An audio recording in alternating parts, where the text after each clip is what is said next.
بسم الله الرحمن الرحيم إن الحمد لله نحمده ونستعينه ونستغفره ونعوذ بالله من شرور أنفسنا ومن سيئات أعمالنا من يهده الله فلا مضل له ومن يضلل فلا هادي له وأشهد أن لا إله إلا الله وحده لا شريك له وأشهد أن محمدا عبده ورسوله فقد قال الله تعالى في القرآن الكريم الحج أشهر معلومات فمن فرض فيهن الحج فلا رفث ولا فسوق ولا جدال في الحج صدق الله العظيم. மதிப்புக்குரிய அல்லாஹுடைய நல்லடியார்களே, இந்த வருடம் ஹஜ் என்கிற கடமையை நிறைவு செய்வதற்காக வேண்டி பயணம் செல்ல இருக்கின்ற அனைத்து சகோதரர்களுக்கும் அல்லாஹு தாலா அவர்களுடைய ஹஜ்ஜுடைய வணக்கத்தை முழுமையாக நிறைவேற்றி அல்லாஹ்விடத்திலே நரகத்திலிருந்து விடுதலை பெற்ற பாவங்கள் அற்ற அன்று பிறந்த பாலகனை போன்ற பாக்கியத்தை வல்லவன் ரஹ்மான் அனைவருக்கும் வழங்க வேண்டும் என்று பிரார்த்தித்தவனாக, அன்புக்குரிய சகோதரர்களே, இன்றைய நிகழ்விலே ஹஜ்ஜுடைய சட்டதிட்டங்களை, அதனுடைய சிறப்புகளை, ஹஜ்ஜுடைய வணக்கத்தை நாம் நிறைவேற்றுகிற போது நமக்கு கிடைக்கின்ற நன்மைகள், பலாபலன்கள், குறிப்பாக ஹஜ்ஜுடைய நோக்கம், எதற்காக நாம் ஹஜ்ஜுடைய வணக்கத்தை செய்கிறோம் என்கிற விளக்கங்களை தொடர்ச்சியாக பார்த்து வருகிறீர்கள். அதன் தொடரிலே ஹஜ் செய்முறை விளக்கம், எப்படி நாம் ஹஜ்ஜை ஆரம்பித்து எவ்வாறு அந்த ஹஜ்ஜை முடிப்பது என்பதை பற்றிய விளக்கத்தை உங்களோடு பகிர்ந்து கொள்ளலாம் என்று ஆசைப்படுகிறேன். ஹஜ்ஜை பொறுத்தவரையில் ஹஜ் என்பது அனைவருக்கும் கட்டாயமான ஒரு வணக்கமா என்று நாம் பார்க்கிற போது, ஹஜ்ஜுடைய அந்த வணக்கம் யாருக்கு கடமையாக்கப்பட்டிருக்கிறது? இஸ்லாத்தினுடைய தூண்களை பொறுத்தவரையில் நாம் சிறு வயதிலிருந்து தெரிந்து கொள்ளக்கூடிய ஒரு விடயம், இஸ்லாத்தின் தூண்கள் 5 என்று நாம் சின்ன வயதிலிருந்தே படித்து வருகிறோம். அதிலே ஆரம்பமாக அல்லாஹுவை ஒரே இறைவனாக ஏற்று இஸ்லாத்தை நாம் ஏற்றிருக்கிறோம். முதலாவது கலிமா சொன்ன முஸ்லீம்களாக இருக்கிறோம். இரண்டாவது தொழுகை என்கிற வணக்கத்தை ஆண்கள் பெண்கள் என்று அனைவரும் கட்டாயம் நாளாந்தம் தொழுது கொண்டிருக்கிறோம். மூன்றாவது நோன்பு என்கிற வணக்கம், ரமதானுடைய மாதத்திலே அந்த நோன்பு கடமையானவர்கள் கட்டாயம் அந்த நோன்பை வைத்து கொள்ள வேண்டும். ஆண்கள் பெண்கள் அனைவருக்கும் இஸ்லாம் அதை கட்டாயமாக்கி இருக்கிறது. நான்காவதாக ஹஜ்ஜுடைய வணக்கம் அல்லது ஜகாத் என்று சொல்லக்கூடிய நான்காவது கடமை, அது வசதி உள்ளவர்களுக்கு இஸ்லாம் கடமையாக்கி இருக்கின்ற ஒரு வணக்கம். ஐந்தாவது வணக்கம் ஹஜ் என்கிற இந்த வணக்கம், அதை பற்றி நாம் விரிவாக பார்க்க இருக்கிறோம். ஹஜ்ஜுடைய சட்டம், அதனுடைய நிபந்தனைகள். ஹஜ் என்பது யாருக்கு கடமை என்று நாம் பார்க்கிற போது, ஹஜ் கடமையை நிறைவேற்றுவதற்கு போதுமான வசதி வாய்ப்புகள் நமக்கு இருக்க வேண்டும். ஆணாக இருந்தாலும் பெண்ணாக இருந்தாலும் ஹஜ்ஜுடைய வணக்கத்தை நிறைவு செய்வதற்கான அந்த பொருளாதார வசதி இருக்க வேண்டும், உடல் ஆரோக்கியம் இருக்க வேண்டும். ஆண்கள் பெண்கள் அனைவருக்கும் இது கட்டாயமான ஒரு நிபந்தனையாக இருக்கிறது. அதே போன்று வசதி இருக்கிறது என்பதற்காக அனைவருக்கும் கடமையா என்று கேட்டால் கட்டாயமானது கிடையாது. இப்போ சிறிய வயதுள்ள சிறுவர்கள் இருக்கிறார்கள். சிறு வயதுள்ள குழந்தைகள் அல்லது 10-12 வயதை உடையவர்கள், அவர்களுக்கு வசதி வாய்ப்புகள் இருக்கும். செல்வந்த குடும்பத்திலே பிறந்தவர்களாக இருப்பார்கள். அவர்களுடைய தந்தையை இழந்ததற்கு பிறகு தந்தையுடைய அந்த அனாந்தர சொத்தை அவர்கள் பல லட்சக்கணக்கிலே கோடிக்கணக்கிலே சொந்தமாக்கி கொண்டவர்களாக இருப்பார்கள்.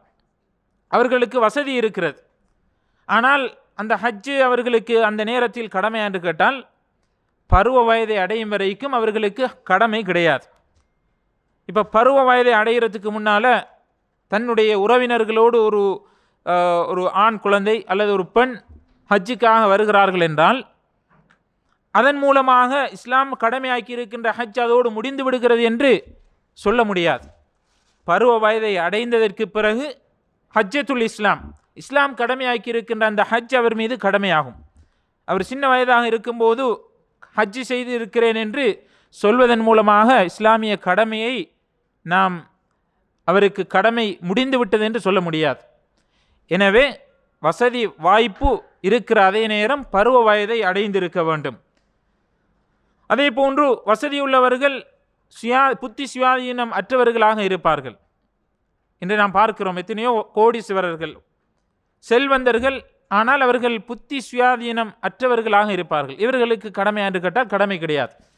நாம் எந்த ஒரு வணக்கத்தை செய்கிற போதும் நாம் செய்கிற வணக்கத்தை விளங்கி நாம் இதைத்தான் செய்கிறோம் என்று நம்முடைய அதாவது உள்ளத்திற்கு அல்லது நம்முடைய பகுத்தறிவுக்கு உள்வாங்கி நாம் செய்வது இதுதான், இது கடமை, கட்டாயம் செய்ய வேண்டும் என்கிற கடமை உணர்வோடு அந்த சுய நினைவோடு அதை செய்ய வேண்டும். ஒருவர் மயக்கம் போட்டு வீழ்ந்து விடுகிறார், சுயாதீனமற்றவராக இருக்கிறார், நல்லா இருந்தவர் திடீரென்று மயக்கம் போட்டு வீழ்ந்துட்டார். இப்போ ஒரு வருடமாக அல்லது ஒரு மாசமாக அவர் தூக்கத்திலேயே இருக்கிறார், எழுந்திருக்கவில்லை. இவருக்கு கடமையா என்று கேட்டால் அந்த நேரத்தில் அவருக்கு கடமை கிடையாது. இப்போ தொழுகை இருக்கிறது, ஒருவர் தொழுகையுடைய நேரம் வந்ததற்கு பிறகும் தூங்கி கொண்டிருக்கிறார், அவரை அறியாமல் தூங்கி விடுகிறார். இப்போ தூக்கத்தில் இருக்கும்போது அந்த தொழுகையுடைய நேரம் பாஸ் ஆகி விடுகிறது, கடந்து விடுகிறது. அந்த நேரத்துக்குள் அவர் அந்த தொழுகையை நிறைவேற்றவில்லை என்பதற்காக அவர் குற்றவாளியா என்று கேட்டால் குற்றவாளி கிடையாது. தூக்கம் என்பது நம்மை அறியாமல் வரக்கூடியது. சிலர் வேண்டுமென்றே தூங்குவார்கள். அதிகமாக ஃபஜ்ருடைய தொழுகையிலே இரவிலே லேட்டாகி தூங்கிட்டு காலையில், அதாவது நம்ம எழுந்து அதிகாலையில் அதாவது எப்போ எழும்புகிறோமோ அப்போ நம்ம தொழுது கொள்வோம் என்ற எண்ணத்தில் தூங்குவாங்க. அப்போ இது பொருத்தமான காரணம் கிடையாது. நம்முடைய எண்ணம் ஒன்று இருக்கிறது, நம்முடைய நோக்கம் என்ன, நம்ம எப்போ எழும்புகிறோமோ அப்போ தொழுது கொள்வோம். இது சரி வராது. நாம் என்ன செய்ய வேண்டும், ஃபஜ்ருடைய நம்ம லேட்டாகி தூங்கினாலும் ஃபஜ்ருடைய நேர முடிவடைகிறதுக்குள்ளே அந்த தொழுகையை தொழுதுறோம். அதுக்கான ஏற்பாடுகளை நாம் செய்து கொள்ளணும். எனவே அப்படியான ஒருவர் தன்னையும் மீறி அந்த தூக்கத்தினால் தொழுகை நேரம் கடந்து விடுகிறது என்றால் அப்படியானவர் குற்றவாளி கிடையாது. அவர் எப்போ எழும்புகிறாரோ அப்போது அவர் தொழுது கொள்வார். மறதியாக தொழுகையை விட்டு விடுகிறார், இவர் குற்றவாளி என்று கேட்டால் குற்றவாளி கிடையாது. எப்போ அவர் ஞாபகம் வருகிறதோ, நாம் இந்த தொழுகையை தொழலையே, மிஸ் பண்ணிட்டோமே அப்படி என்று எப்போ ஞாபகம் வருதோ அப்போ அந்த நேரத்தில் அந்த தொழுகையை தொழுது கொள்ளணும். எனவே புத்தி சுயாதீனம் உள்ளவராக இருக்க வேண்டும் என்பது ஹஜ் கடமையாவதற்கான ஒரு முக்கியமான நிபந்தனையாக இருக்கிறது. அதே போன்று ஹஜ் என்பது முஸ்லீம்களுக்குத்தான் கடமை. அது நாம் ஆரம்பத்தில் பார்த்துட்டோம். ஹஜ்ஜுடைய, அதாவது இஸ்லாத்தினுடைய தூண்களில் 5வது ஒரு தூணாக நம்ம ஹஜ்ஜுடைய வணக்கத்தை பார்க்குறோம். அதே மாதிரி பெண்களுக்கு மேலதிகமாக இப்போ ஆண்கள் பெண்கள் அனைவருக்குமான நிபந்தனைகள் தான். வசதி உள்ளவர்களாக இருக்கணும், உடல் ஆரோக்கியம் உள்ளவர்களாக இருக்க வேண்டும், புத்தி சுயாதீனம் உள்ளவர்களாக இருக்க வேண்டும், முஸ்லீம்களாக இருக்க வேண்டும். பெண்களை பொறுத்தவரையில் பெண்களுக்கு மேலதிகமாக ஒரு நிபந்தனையை இஸ்லாம் சொல்கிறது என்ன, ஆண் துணை இருக்க வேண்டும், மஹ்ரமாக இருக்க வேண்டும். அந்த பெண்ணுக்கு மஹரம் இருக்க வேண்டும். மஹரம் இல்லாத ஒரு பெண்ணுக்கு ஹஜ்ஜு கடமையா என்று கேட்டால் கடமை கிடையாது. இப்போ வசதி உள்ள ஒரு பெண்ணாக இருக்கிறாள், ஆனால் மஹரம் அவளுக்கு கிடையாது, மஹரம் ஆண் துணை கிடையாது. இப்போ அந்த பெண்ணுக்கு ஹஜ்ஜு கடமையா என்று கேட்டால் கடமை கிடையாது. இப்போ அந்த பெண் மஹரம் இல்லாமல், ஆண் துணை இல்லாமல் ஹஜ்ஜு கடமையை நிறைவேற்றுகிறாள் என்றால் அந்த ஹஜ்ஜு கூடுமா இல்லையா என்பது வேறு மசாலா, வேறு சப்ஜெக்ட். ஆனால் அவளுக்கு மஹரம் இல்லாத சந்தர்ப்பத்தில் ஹஜ்ஜு கடமையா என்று கேட்டால் கடமை கிடையாது. எனவே பெண்ணாக இருக்கக்கூடியவள், அவளுக்கு மஹரம் இருந்தால்தான் ஹஜ்ஜு கடமையாகும். எனவே பெண்கள் அந்த விஷயத்தை கூடுதலாக கவனத்தில் கொள்ள வேண்டும். இது ஹஜ்ஜு கடமையாகுவதற்கு நாம் கட்டாயம் பார்க்க வேண்டிய, பேணிக்கொள்ள வேண்டிய நிபந்தனைகள். அடுத்ததாக நாம் செய்யக்கூடிய வணக்கங்கள், நாம் செய்யக்கூடிய வணக்க வழிபாடுகள் அல்லாஹ்விடத்தில் ஏற்றுக்கொள்ளப்பட வேண்டுமாக இருந்தால், நாம் இபாதத்துகள், வணக்க வழிபாடுகள், நல்ல காரியங்கள், சாலிகான வணக்கங்களில் நாம் ஈடுபடுகிறோம். எதற்காக ஈடுபடுகிறோம்? நாம் செய்யக்கூடிய நல்ல காரியங்களை அல்லாஹ் கபூல் செய்ய வேண்டும். அல்லாஹ் ஏற்றுக்கொள்ள வேண்டும். அதுதான் நம்முடைய நோக்கம். நம்ம செய்கிற வணக்கங்களை மற்றவங்க பார்க்கணும், அல்லது பார்த்து அவங்க திருப்திப்பட்டு கொள்ள வேண்டும், நம்ம செய்கிறத பார்த்து அவர்கள் புகழ வேண்டும். இப்படியான நோக்கங்கள் நம்மளுக்கு ஒரு போதும் இருக்கக்கூடாது. எனவே நாம் செய்யக்கூடிய வணக்கங்கள், அதிலும் குறிப்பாக ஹஜ் என்கிற 5வது கடமை, இந்த கடமையை நிறைவேற்றுவதற்காக நாம் அர்ப்பணிக்கக்கூடிய அர்ப்பணிப்புகள், தியாகங்கள், அதற்காக பணம் செலவு செய்கிறோம், நம்முடைய நேரங்களை செலவு செய்கிறோம். ஹஜ் என்பது சாதாரணமான ஒரு வணக்கம் கிடையாது. அது ஒரு ஜிஹாதை போன்றது. அது ஜிஹாதை போன்ற ஒரு வணக்கமாக இருக்கிறது. பெற்றோர் இருக்கிற ஒரு மனிதர், அவர் பெற்றோரை பார்க்க வேண்டுமா, ஹஜ்ஜுக்கு செல்ல வேண்டுமா என்று கேட்டால், தன்னுடைய பெற்றோரை அல்லது தன்னுடைய மனைவியை பராமரிப்பதற்கு யாரும் இல்லை என்கிற சந்தர்ப்பத்திலே நபி அவர்கள் என்ன சொல்கிறார்கள், உங்களுடைய தாய் தந்தையரை ஃபஃபீஹிமா ஃபஜாஹித், நீங்கள் உங்களுடைய தாய் தந்தையர் விடயத்திலே நீங்கள் ஜிஹாத் செய்து கொள்ளுங்கள், அவர்களை பராமரித்து ஜிஹாதுடைய கூலியை பெற்றுக்கொள்ளுங்கள் என்று நபி அவர்கள் சொல்கிறார்கள். அன்புக்குரியவர்களே, ஹஜ் என்பது சாதாரணமான ஒரு வணக்கம் கிடையாது. இன்று உலகத்தில் நடைபெறுகின்ற முஸ்லீம்களுக்கான மிகப்பெரிய ஒரு மகாநாடாக இந்த ஹஜ்ஜுடைய வணக்கம் கருதப்படுகிறது. இன்று நாம் ஹஜ்ஜுடைய வணக்கம் என்பது சொகுசாக செய்ய வேண்டும் என்று எதிர்பார்ப்பது தவறு. நமக்கு வசதி வாய்ப்புகள் இருக்கிறது, நம்முடைய வசதிக்கு ஏற்றவாறு சொகுசுகள் இருக்கக்கூடிய அமைப்புகளோடு சேர்ந்து நாம் ஹஜ்ஜுக்கு செல்ல வேண்டும் என்று எதிர்பார்க்கிறோம். அது தவறு கிடையாது. இருந்தாலும் என்னதான் நாம் பல வசதி வாய்ப்புகளோடு இருந்தாலும், தரமான ஒரு அமைப்போடு சேர்ந்து நாம் ஹஜ்ஜு செய்தாலும், ஹஜ் என்று வருகிற போது சில சிரமங்களை நாம் எதிர்கொள்ளத்தான் இருக்கும். அது தவிர்க்க முடியாத ஒன்றாக இருக்கிறது. எனவே இந்த ஹஜ், இவ்வளவு கஷ்டப்பட்டு செய்யக்கூடிய இந்த ஹஜ், இந்த வணக்கத்தை கூட அல்லாஹ் கபூல் செய்ய வேண்டுமாக இருந்தால், பொதுவாக எல்லா வணக்கங்களும் அங்கீகரிக்கப்பட வேண்டுமாக இருந்தால் 2 முக்கியமான நிபந்தனைகளை நாம் கவனத்தில் கொள்ள வேண்டும். அதிலே முதலாவது மன தூய்மை, இஹ்லாஸ். நாம் யாருக்காக ஹஜ் செய்கிறோம்?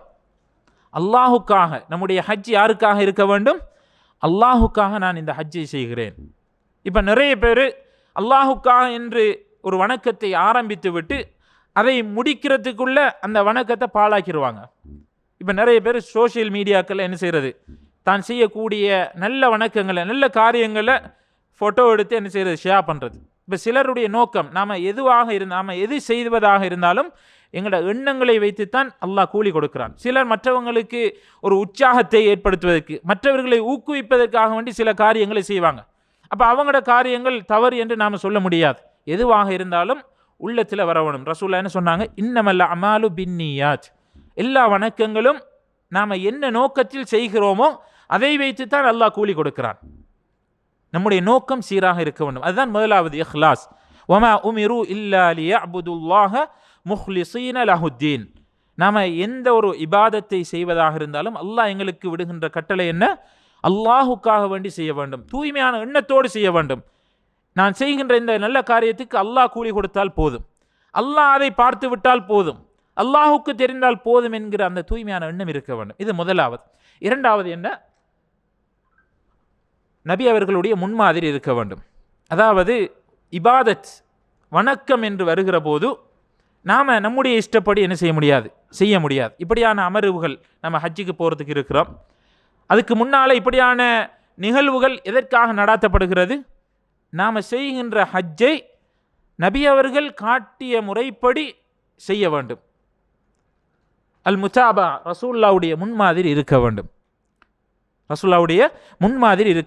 ஹஜ்ஜு தானே, நாம் பணம் கட்டியாச்சு, எல்லாரோடையும் சேர்ந்து அவங்க எங்கே போகிறாங்களோ அவங்களுக்கு பின்னால் நாம் என்ன செய்கிறது, போகிறது. கல் அடிக்கிறாங்களா, எத்தனை அடித்தாலும் பரவாயில்ல, என்ன செய்கிறது, பின்னால் நின்று அடித்து கொள்வது. இப்படி நாம் செய்யக்கூடிய வணக்கத்தை அல்லாஹ் கபூல் செய்ய மாட்டான். நாம் செய்யக்கூடிய வணக்கம் நபி அவர்கள் காட்டிய முறைப்படி இருக்க வேண்டும். நபி அவர்கள் சொல்கிறார்கள், மன் அஹ்தஸ ஃபீ அம்ரினா ஹாதா மா லைஸ மின்ஹு ஃபஹுவ ரத்துன். எங்களுடைய இந்த தீனில் ஒரு சிறிய விஷயத்தை கூட நாங்கள் சொல்லாத புதிதாக யாராவது உருவாக்கினால் அல்லாஹ் ஏற்றுக்கொள்வானா? ஏற்றுக்கொள்ள மாட்டான். நபி அவர்கள் சாதாரணமான ஒரு உதாரணம், தூங்க செல்கிற போது நபி அவர்கள் ஒரு துஆவை கற்றுக் கொடுக்குறாங்க. அல்லாஹும்ம அஸ்லம்து நஃப்ஸி இலைக்க வ ஃபவ்வத்து அம்ரி இலைக்க வ அல்ஜஅது ظهري இலைக்க ரக்பத்தன் வ ரஹபத்தன் இலைக்க லா மல்ஜஅ வ லா மன்ஜா மின்க இல்லா இலைக்க ஆமன்து பிகிதாபிக அல்லதி அன்ஸல்த வ பிநபியிக அல்லதி அர்ஸல்த. கடைசி வார்த்தை வ பிநபியிக அல்லதி அர்ஸல்த. நபி என்பது யாரு, ரசூல் என்பது யாரு? ரெண்டுமே கிட்டத்தட்ட ஒன்றுதான், சின்ன வித்தியாசம் இருக்கிறது. இப்போ நபியிக அல்லதி அர்ஸல்த என்று சொல்வதை விட ஒரு நபி தோழர் யோசிக்கிறார். வபி ரசூலிக அல்லதி அர்ஸல்த என்று சொன்னால் அந்த ஆரம்பமும் கடைசியும் என்ன செய்யுது, மெச்சாதா இல்லையா? வபி ரசூலிக அல்லதி அர்ஸல்த. ரசூல்லாட்ட ஒரு முறை இந்த மாதிரி சொல்லிடுறார். ரசூல்லா உடனே கேட்டாங்க, உங்களுக்கு நான் இப்படித்தானே சொல்லி தந்தேன், வபி நபியிக அல்லதி என்று சொன்னேன்னா வபி ரசூலிக அல்லதி என்று சொல்லி தந்தேனா என்று கேட்டு ரசூல் என்ன செய்கிறாங்க, இல்லை வபி நபியிக அல்லதி அர்ஸல்த இப்படித்தான் சொல்லணும் என்று ரசூல் அந்த இடத்துல கண்டிக்கிறாங்க. ஒரு வார்த்தை நபி என்கிற இடத்துல ரசூலை போட்டாங்க. நபி தோழர் ரசூலை என்ன செய்யலை, ஏற்றுக்கொள்ளலை. எனவே மார்க்கம் என்பது நாம் செய்யக்கூடிய வணக்க வழிபாடுகள், இஸ்லாத்தின் பெயரால் செய்யக்கூடிய வணக்க வழிபாடுகள் நபி அவர்கள் காட்டிய முறைப்படி இருக்க வேண்டும். அல்லாஹு தாலா அல் குர்ஆனில் நமக்கு சொல்லி இருக்க வேண்டும், அல்லது ரசூல்லாவுடைய முன்மாதிரி நமக்கு இருக்க வேண்டும். நபி அவங்க இப்படித்தான் என்ன செய்ய வேண்டும், இந்த வணக்கத்தை செய்ய வேண்டும் என்று நமக்கு வழிகாட்டி இருக்க வேண்டும். எந்த அளவுக்கு என்று சொன்னால், நாம் உது செய்கிறோம், அந்த உதுவை கூட ரசூல்லா இப்படித்தான் ஆரம்பிக்கணும், இப்படித்தான் முடிக்கணும் என்று என்ன செஞ்சுருக்கிறாங்க, நமக்கு தெளிவாக சொல்லி இருக்கிறாங்க. ஒரு முறை உஸ்மான் ரலியல்லாஹு அன்ஹு அவங்க என்ன செய்கிறாங்க, உது செய்கிறதுக்கு தண்ணி கொண்டு வாங்க அப்படி என்று சொல்லிட்டு ரசூலுல்லாஹ் எப்படி உது செஞ்சு காட்டினாங்களோ அப்படி நான் இப்போது உது செய்ய போகிறேன் அப்படின்ட்டு என்ன செய்கிறாங்க, தண்ணி கொண்டு வரப்படுகிறது.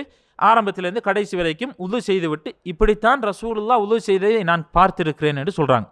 எனவே உது செய்வது கூட ரசூலுல்லாஹ் சொன்ன முறைப்படி தான் நாம் என்ன செய்ய வேண்டும், அந்த உலுவை செய்து கொள்ள வேண்டும். இப்படி எல்லா வணக்கங்களும் நாம் நபி அவர்களுடைய முன்மாதிரியில் செய்யும் போது தான் அந்த வணக்கம் அல்லாஹ்விடத்திலே கபூல் செய்யப்படும் என்பதை நானும் நீங்களும் புரிந்து கொள்ள வேண்டும். எனவே நாம் செய்யக்கூடிய இந்த ஹஜ்ஜுடைய வணக்கம் கூட அல்லாஹ்விடத்தில் கபூல் செய்யப்பட வேண்டுமாக இருந்தால் நபி அவர்கள் எப்படி ஹஜ்ஜி செய்திருக்கிறார்கள், எவ்வாறு செய்ய வேண்டும், இந்த ஹஜ்ஜுடைய வணக்கங்களை எங்கிருந்து ஆரம்பித்து எங்கே முடிக்க வேண்டும் என்று சொல்லி இருக்கிறார்கள் என்பதை ஆழமாக படித்து நாம் அந்த ஹஜ்ஜை நிறைவேற்ற வேண்டும். அடுத்ததாக அன்புக்குரியவர்களே, இந்த ஹஜ்ஜுடைய சிறப்பை நாம் அதிகமாக படித்திருப்போம். இன்றைய அமர்வில் கூட ஹஜ்ஜுடைய சிறப்புகள் சம்பந்தமான ஹதீஸுகள், குர்ஆனுடைய வசனங்களை நீங்கள் செவிமடுத்திருப்பீர்கள். நபி அவர்கள் அல்லாஹு தஆலா அல் குர்ஆனில் சொல்கிறான், வலில்லாஹி அலன்னாசி ஹிஜ்ஜுல் பைத்தி மனிஸ்ததா இலைஹி சபீலா.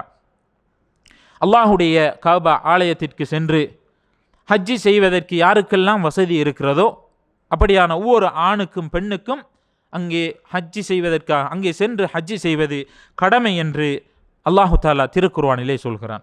அதே போன்று நபி அவர்கள் சொல்கிறார்கள், மன் ஹஜ்ஜ ஃபலம் யர்ஃபுஸ் வலம் யஃப்சுக் ரஜஅ கயௌமி வலதத்ஹு உம்மு.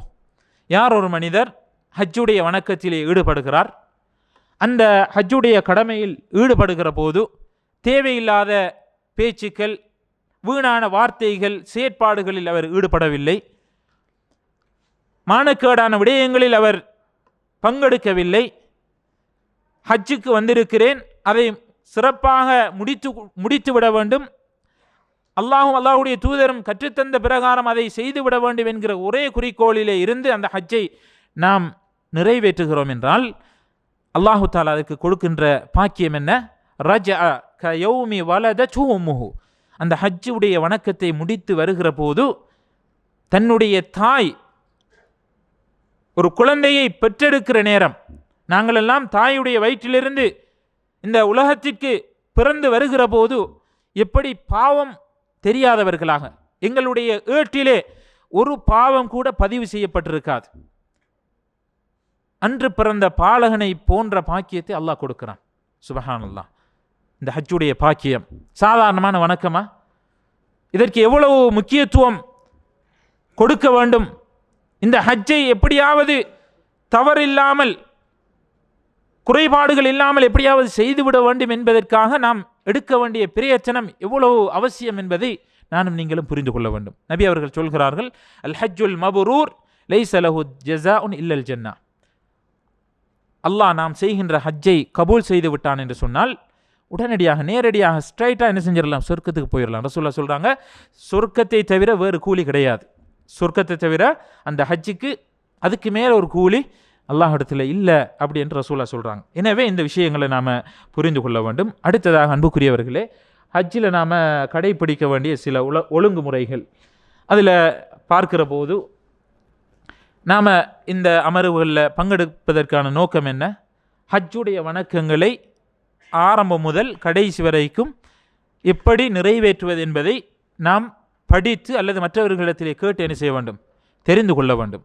சும்மா ஒரு வணக்கத்தை செய்கிறதுக்காக வேண்டி எந்த ஒரு அறிவும் இல்லாமல் நாம் போனோம்னு சொன்னால் நாம் உண்மையில் நம்ம செய்யக்கூடிய அந்த ஹஜ் அல்லாஹ்விடத்தில் கபூல் செய்யப்படுமா இல்லையா என்பது நமக்கே சந்தேகம் இருக்கும். ஏனென்றால் சில வணக்கங்கள் நாம் யோசிக்கும் போது நாம் அரஃபாவில் இருந்தோம், அரஃபாவில் இருக்கும்போது இது செஞ்சோமா அது செஞ்சோமா, கல் அடிக்கும்போது 7 அடித்தோமா அல்லது அதை விட கூடுதலாக அடித்தோமா அல்லது குறைய அடித்தோமா, இப்படியெல்லாம் பல சந்தேகங்கள் நமக்கு ஏற்படும். நாம் கரெக்டாக கன்ஃபார்மாக எது எவிடத்தை எப்படி செய்யணுங்கிறத தெளிவாக படிச்சுட்டு போனால் மாஷா அல்லாஹ் எந்த ஒரு யாரையும் எதிர்பார்க்க வேண்டிய அவசியம் கிடையாது. தைரியமாக போயிட்டு எந்த ஒரு சந்தேகமும் இல்லாமல் போயிட்டு எங்களோட வணக்கத்தை நாம் என்ன செஞ்சிடலாம், முடிச்சுட்டு வந்துடலாம். அதே மாதிரி நாம் செய்யக்கூடிய ஹஜ் நம்முடைய நோக்கம் தூய்மையாக இருக்க வேண்டும். யாருக்காக இந்த ஹஜ்ஜை செய்கிறேன் என்கிற தூய்மையான எண்ணம் நம்முடைய உள்ளத்திலே வரவில்லை என்றாலும் அதை வரவழைத்து கொள்ள வேண்டும். ஷைத்தான் எப்படி எங்களை வழிகெடுக்கிறேன்னு பார்த்துக்கிட்டு இருக்கிறான். உள்ளத்தில் ஒரு வணக்கத்தை ஆரம்பிக்கும் போது தூய்மையான எண்ணம் இருக்கும், இடையில போயிட்டு இருக்கும்போது இடையால் என்ன செஞ்சிருவான்? ஷைத்தான் வணக்கத்தை குழப்பிடுவான். விளங்கிட்டா? அப்போ அடிக்கடி எங்களோட எண்ணங்களில் நீயத்தை நாம் புதுப்பிச்சுக்கிட்டே இருக்கணும். அல்லாஹ்விடத்தில் துவா கேட்டுக்கிட்டு, இறைவா என்னுடைய வணக்கத்தை எப்படியாவது கபூல் செஞ்சிரு, உனக்காகத்தான் இந்த வணக்கத்தை ஆரம்பிச்சிருக்கிறான், எனவே கடைசி வரைக்கும் தூய்மையாக இந்த வணக்கத்தை முடிக்கிறதுக்கு இறைவா உதவி செய்யு நாம் அடிக்கடி என்ன செய்யணும்? துவா கேட்டுக்கிட்டே இருக்கணும். அதே மாதிரி நாவை பாதுகாக்கிறது ரொம்ப முக்கியம். இப்போ ஹஜ்ஜுக்கு போகிற நேரம் நிறைய பேர் வணக்கங்கள், அதாவது ஹஜ்ஜுங்கிறது ஒரு குறிப்பிட்ட நாட்கள், அந்த நாட்களில் குர்ஆன் ஓதுறது, தௌபா செய்கிறது, திக்ருகளை ஓதுறது, அதை ஓதி இனி இயலாது, இனி கொஞ்சம் ட்ரெஸ்ட் எடுப்போம் அப்படின்னு வரும்போது ஷைத்தான் சொல்லுவான், கொஞ்சம் ஃபோன் எடுத்து வாட்ஸ்அப்பில் என்ன மெசேஜ் வந்திருக்குன்னு கொஞ்சம் பார் அப்படின்னு சொல்லுவான். அப்போ எடுத்து பார்க்கக்குள்ள என்ன நடக்கும்? அங்கே ஊரில் ஏதாவது ஒரு பிரச்சனையாக இருக்கும்.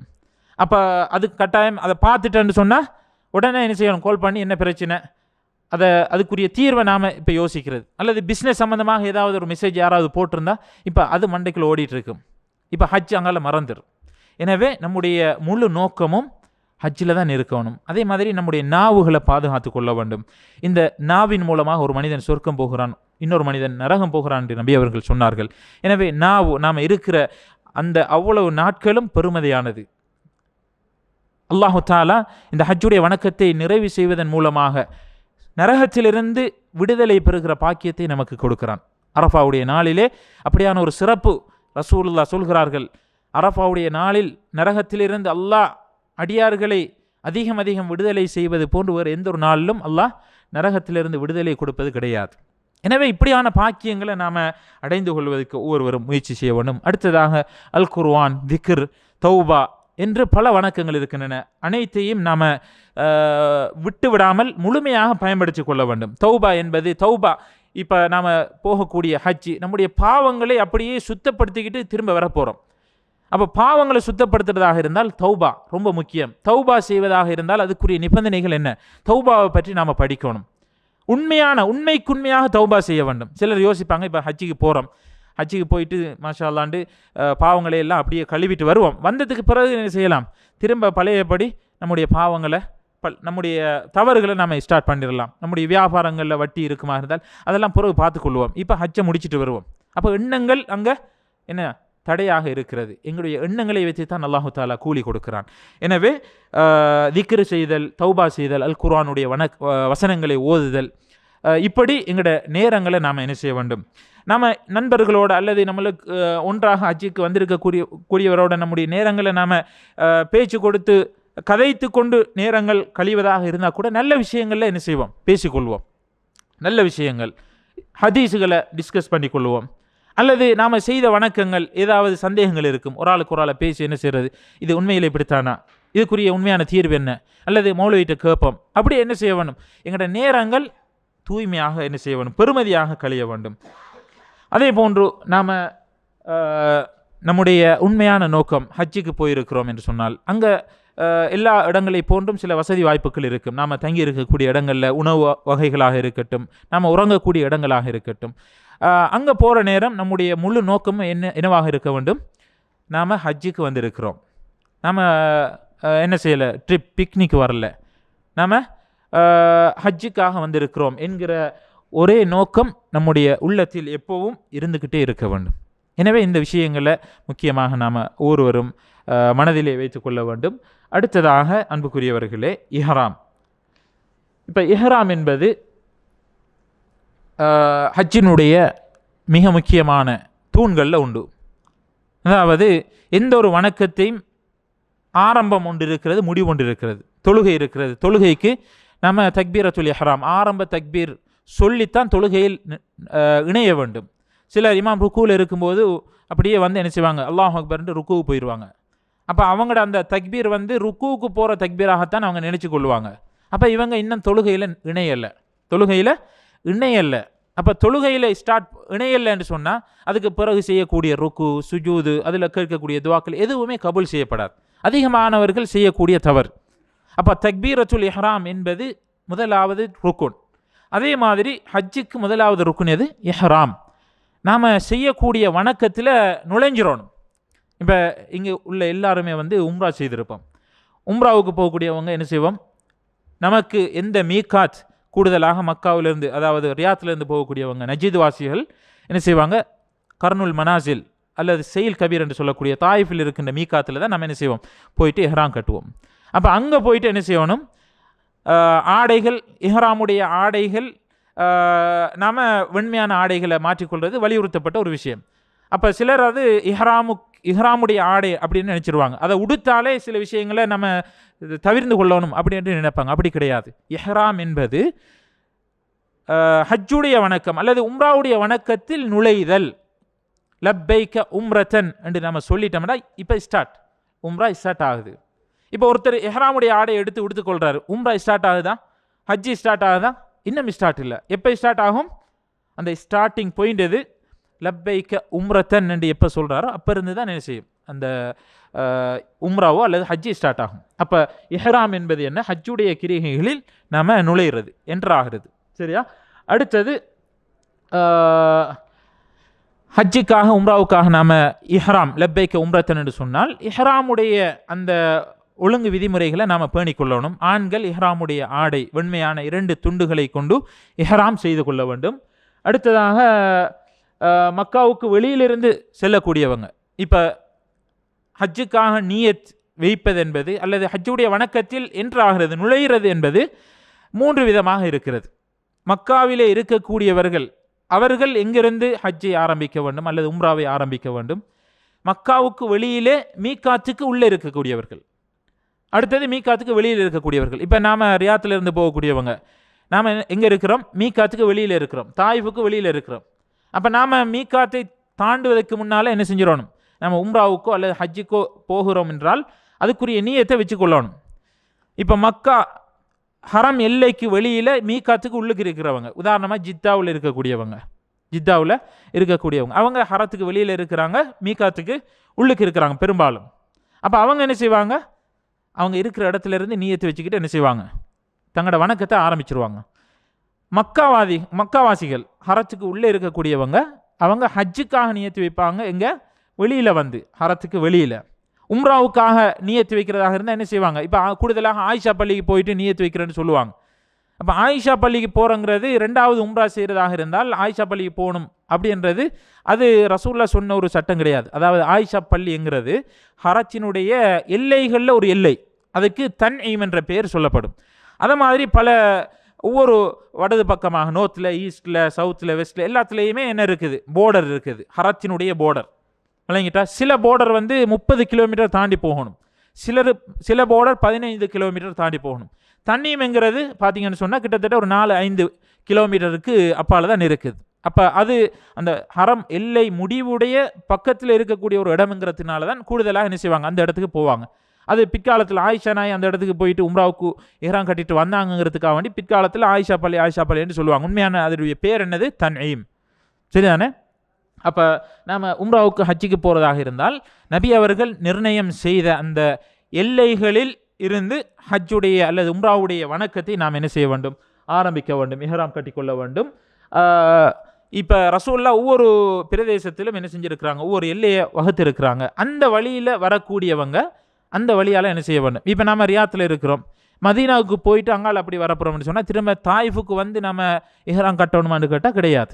மதீனா வழியாக வரும்போது மதீனாவாசிகளுக்கு ரசூல்லா எந்த மீகாத்தை சொன்னாங்களோ அங்கே தான் நம்ம இஹ்ராம் கட்டணும். அதே மாதிரி ஈராக்லேருந்து வரக்கூடியவங்க, ஷாம்லேருந்து வரக்கூடியவங்க, அவங்களுக்குரிய அந்த மீகாத் எல்லை எது என்பதை ரசூல்லா நிர்ணயம் செஞ்சுருக்கிறாங்க.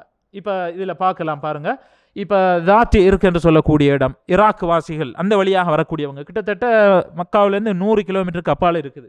அது மாதிரி கர்னுல் மனாசில் தாயிஃபில் இருக்கக்கூடியது. நாம் ரியாத்துலேருந்து போகக்கூடியவங்க கூடுதலாக இஹ்ராம் கட்டக்கூடிய இடம் இது கர்னுல் மனாசில், செயில் கபீர் என்று சொல்லுவாங்க, கிட்டத்தட்ட 75 கிலோமீட்டர். மற்றது எலம்லம், அதாவது யமன் வாசிகளுக்காக நபி அவர்கள் வகுத்த எல்லை தான் எலம்லம் என்பது 120 கிலோமீட்டருக்கு அப்பால் இருக்கிறது. துல் ஹுலைஃபா என்று சொல்லக்கூடிய மதீனாவாசிகளுக்காக நபி அவர்கள் நிர்ணயம் செய்த இடம் கிட்டத்தட்ட 420. பாருங்கள், எல்லா மீகாத் எல்லையை விட அதிக தூரத்தில் இருக்கக்கூடியது எது? துல் ஹுலைஃபா. அதே மாதிரி ஜுஹ்ஃபா என்பது ஷாம் வாசிகள், இப்போ ராபிக் என்று சொல்லுவாங்க. சரியா? இந்த வழியில் யாரெல்லாம் வருகிறார்களோ, அதாவது ஈராக், ஷாம், நஜித், இந்த மக்களுக்குத்தான் இந்த எல்லை என்று கேட்டால் அப்படி கிடையாது. இப்போ நஜித்தில் உள்ளவங்க, ரியாத்தில் உள்ளவங்க மதினா வழியாக வந்தாங்கன்னு சொன்னால் துல் ஹுலைஃபாவில் என்ன செய்வாங்க? இஹ்ராம் கட்டுவாங்க. அல்லது ராபிக், ஜுஹ்ஃபா வழியாக வந்தாங்கன்னு சொன்னால் அங்கால என்ன செய்வாங்க? இஹ்ராம் கட்டி கொள்ளுவாங்க. சரியான இந்த விஷயங்களை நாம் என்ன செய்ய வேண்டும்? அதாவது ஜுஹ்ஃபா சிரியாவாசிகள் எந்தெந்த பகுதியிலிருந்து வரக்கூடியவங்களுக்கு எந்த எல்லை என்றதை ரசூல்லா என்ன செஞ்சுருக்கிறாங்க?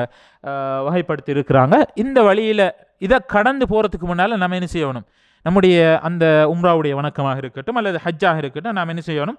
அதை ஆரம்பித்து விட வேண்டும். அடுத்ததாக இப்போ நாம் என்ன செய்ய போகிறோம்? இஹ்ராமுடைய விஷயங்கள், இஹ்ராமுடைய சுன்னத்தான அம்சங்களை நம்ம இப்போ பார்க்க போகிறோம். அதாவது இந்த எல்லை வழியாக நம்ம என்ன செஞ்சிட்டோம்? இந்த எல்லைக்கு போயிட்டோம். இப்போ ரியாத்துலேருந்து போகிறவங்க என்ன செஞ்சிட்டாங்க? நஜித், அதாவது கர்னுல் மனாசில், தாயிஃபுக்கு போயிட்டோம். சரிதானே? தாயிஃபுக்கு போனதுக்கு பின்னால் இஹ்ராமுடைய சில சுன்னத்தான விடயங்கள், இஹ்ராமுக்கு முன்னால் நம்ம பேண வேண்டிய விஷயங்கள், அதாவது இஹ்ராமுடைய நிலையில் செய்யக்கூடாத அம்சங்கள் என்னங்கிறது நாம் பின்னால் ஷோர்ட்டாக பார்க்கலாம். இதில் பாருங்கள், இப்போ இந்த விஷயங்கள் இதில் சொல்லப்பட்டிருக்கிற விடயங்களை நாம் ரியாத்தில் இருக்கும்போது எல்லாமே சுத்தம் பண்ணிக்கிட்டு போனோம்னு சொன்னால் அங்கே போயிட்டு இதெல்லாம் செய்ய வேண்டிய அவசியம் கிடையாது. விளங்கிட்டால் நம்முடைய நேரங்களில் நம்ம மிச்சம் பிடிச்சி கொள்ளணும், சேவ் பண்ணி கொள்ளணும். இதெல்லாம் அங்கே இருந்து செய்ய வேண்டிய அவசியம் கிடையாது. இப்போ எங்களுடைய அக்குள் முடியை வந்து களையிறது, நகங்களை வெட்டி கொள்வது, இந்த விஷயங்கள் எல்லாம் மர்மஸ்தானத்தில் இருக்கக்கூடிய முடிகளை களைவது, இதெல்லாம் அந்த இடத்துல கட்டாயம் செய்யணுமான்னு கேட்டால் கட்டாயம் கிடையாது. ஒருத்தர் செய்யணுமாக இருந்தால் அந்த இடங்களில் என்ன செய்யலாம்? நம்ம இந்த விடயங்களை சுத்தம் செய்து எங்களோட உம்ராவையோ அல்லது ஹஜ்ஜை நம்ம என்ன செய்ய வேணும்? ஆரம்பிக்க வேண்டும். அதே மாதிரி வாசனை திரவியங்கள் பூசுறது. இப்போ உம்ராவை அல்லது ஹஜ்ஜை ஸ்டார்ட் பண்ணுறதுக்கு முன்னால் நாம் வாசனை திரவியங்கள் வேண்டிய அளவுக்கு என்ன செய்யலாம்? பூசிக்கொள்ளலாம். எதில் பூசிக்கொள்ளணும்? எங்களோட உடம்புல தான் பூசிக்கொள்ளணும். உடம்புல தான் நறுமணங்கள் பூசுவதாக இருந்தால் பூசிக்கொள்ள வேண்டும். எங்களோட இஹ்ராமுடைய ஆடையில் நாம் என்ன செய்யக்கூடாது? வாசனை திரவியங்கள் பூசக்கூடாது. இஹ்ராமுடைய ஆடையில் வாசனை திரவியங்கள் பூசக்கூடாது. இப்போ இஹ்ராமுடைய ஆடை எங்களோட மேனியில் உடம்பில் இருக்கக்கூடிய அந்த வாசனை திரவியங்கள் நறுமணம் இஹ்ராமுடைய ஆடையில் படுதுன்னு சொன்னால் அது தவறு கிடையாது. விளங்கிட்டா? அது நாம் பர்பஸாக வேணுமென்ட்டு என்ன செய்யலை, ஆடையில் பூசிக்கொள்ளலை. அதுவாக என்ன செய்யுது? படுவதற்கு நாம் குற்றவாளிகள் கிடையாது. விளங்கிட்டா? அப்போ இந்த விடயங்களை நாம் என்ன செய்யணும்? இஹ்ராமுடைய சந்தர்ப்பத்தில் பேணிக்கொள்ள வேண்டும். அதே மாதிரி ஆண்கள் இஹ்ராம் செய்கிற போது ஆண்கள் முழுமையாக தைக்கப்பட்ட ஆடையை மொத்தமாக என்ன செய்ய வேண்டும்? தவிர்த்து கொள்ள வேண்டும். அது இன்ட்ரெஸ்டாக இருந்தால் கூட நம்ம தைக்கப்பட்ட ஆடை, அதாவது தைக்கப்பட்ட ஆடை தான் தடுக்கப்பட்டிருக்கிறது. இப்போ சிலர் தோளில் போட்டிருக்கக்கூடிய பெல்ட் அல்ல பையை தூக்கிட்டு என்ன செய்வாங்க? கேட்பாங்க, இது போடலாமா அப்படின்ட்டு, இதை எடுத்துகிட்டு போகலாமா? இடுப்பில் கட்டக்கூடிய பெல்ட்டு, ஸ்லீப்பர்ஸ், நாம் அணியக்கூடிய ஸ்பெக்ஸ், இதெல்லாம் நம்ம பயன்படுத்தி கொள்ளலாமான்னு கேட்டால் இவைகள் ஆடை கிடையாது. இவைகள் ஆடை கிடையாது. தாராளமாக நாம் யூஸ் பண்ணி கொள்ளலாம். கை கடிகாரம், வாட்ச் கட்டுறது, அதெல்லாம் எந்த ஒரு தடையும் கிடையாது. விளங்கிட்டா? தைக்கப்பட்ட ஆடைகளை நாம் என்ன செய்ய வேண்டும்? தவிர்த்து கொள்ள வேண்டும். ஆண்கள் வந்து 2 மேல் துண்டு, அதாவது கீழ் துண்டு, 2 துண்டுகளை கொண்டு இஹ்ராம் செய்து கொள்வார்கள். பெண்களுக்கு இஹ்ராமுக்கென்று விசேடமான எந்த ஒரு ஆடையும் கிடையாது. பெண்களுக்கு விசேடமாக இஹ்ராமுக்கென்று அவங்க ஒயிட் கலரில் புதிதாக தைக்கணுங்கிற அவசியம் கிடையாது. விளங்கிட்டா? இஹ்ராமுக்கென்று பெண்களுக்கு விசேஷமான ஆடை கிடையாது. அவங்க வேண்டிய ஆடைகளை என்ன செய்யலாம்? அவங்க உடுத்துக்கொள்ளலாம். அதே மாதிரி பெண்கள் வந்து இஹ்ராமுடைய நிலையில் தங்களுடைய முகத்தை என்ன செய்ய வேண்டும், திறந்திருக்க வேண்டும். இஹ்ராமுடைய நிலையில் முகத்தை திறந்திருக்க வேண்டும். அந்நிய ஆண்கள் குரோஸ் ஆகிற நேரம் அவங்களோட முகங்களை என்ன செய்யலாம், மூடிக்கொள்ளலாம். அது தவறு கிடையாது. சரியா? வழமையாக முகங்களை மூடக்கூடிய பெண்கள் ஃபேஸ் கவர், நிக்கா போன்ற அப்படியான அமைப்புகளில் பெண்கள் முகங்களை மூடுவதை தவிர்த்து ஒரு அதாவது தலையிலிருந்து ஒரு துண்டை போட்டு என்ன செய்வாங்க, அவங்களுக்கு பார்க்கக்கூடிய வசதிக்கு ஏற்ற மாதிரி போட்டு மறைச்சு கொள்வாங்க. சரியான? பெண்களுக்கு விசேஷமாக இஹ்ராமுக்கு என்று ஆடை எதுவுமே கிடையாது. அடுத்தது பெண்கள் கை உறை அணிகிறது, முகமூடி, இதெல்லாம் பெண்கள் தவிர்த்து கொள்ள வேண்டும். அதே மாதிரி இப்போ நாம் இஹ்ராம் அணிகிற நேரம், அதாவது மீகாத்தில் வச்சு உம்ராவுக்கு அல்லது ஹஜ்ஜுக்காக இஹ்ராம் அந்த வணக்கத்தை ஆரம்பிக்க போகிற நேரம் இஹ்ராமுக்கென்று விசேஷமாக ஏதாவது தொழுகைகள் இருக்குதான்னு கேட்டால் இஹ்ராமுக்கென்று எந்த ஒரு தொழுகையும் கிடையாது. விளங்கிட்டா? இப்போ சில நேரம் நம்ம உம்ராவுக்கு போகிற நேரம் டிரைவர் கூட சொல்லுவாங்க, பள்ளிவாசலில் போய் 2 ரக்காத் தொழுதுட்டு வாங்கட்டு, இஹ்ராமுடைய சுன்னத்து தொழலையா அப்படின்னு கேட்பாங்க. விளங்கிட்டா? இஹ்ராமுக்கென்று சுன்னத்தான எந்த ஒரு தொழுகையும் கிடையாது. நாம் உம்ராவுக்கு அல்லது ஹஜ்ஜுக்கு போகிற நேரம் இஹ்ராம் கட்டுகிற நேரம் அது ஒரு ஃபர்லான தொழுகையுடைய நேரமாக இருந்தால் அந்த தொழுகையை என்ன செய்யலாம், தொழுதுட்டு நம்ம என்ன செய்யலாம், வாகனத்தில் ஏறுகிற போது உம்ராவுக்கு அல்லது ஹஜ்ஜுக்குரிய நியத்தை நம்ம வச்சுக்கொள்ளலாம்.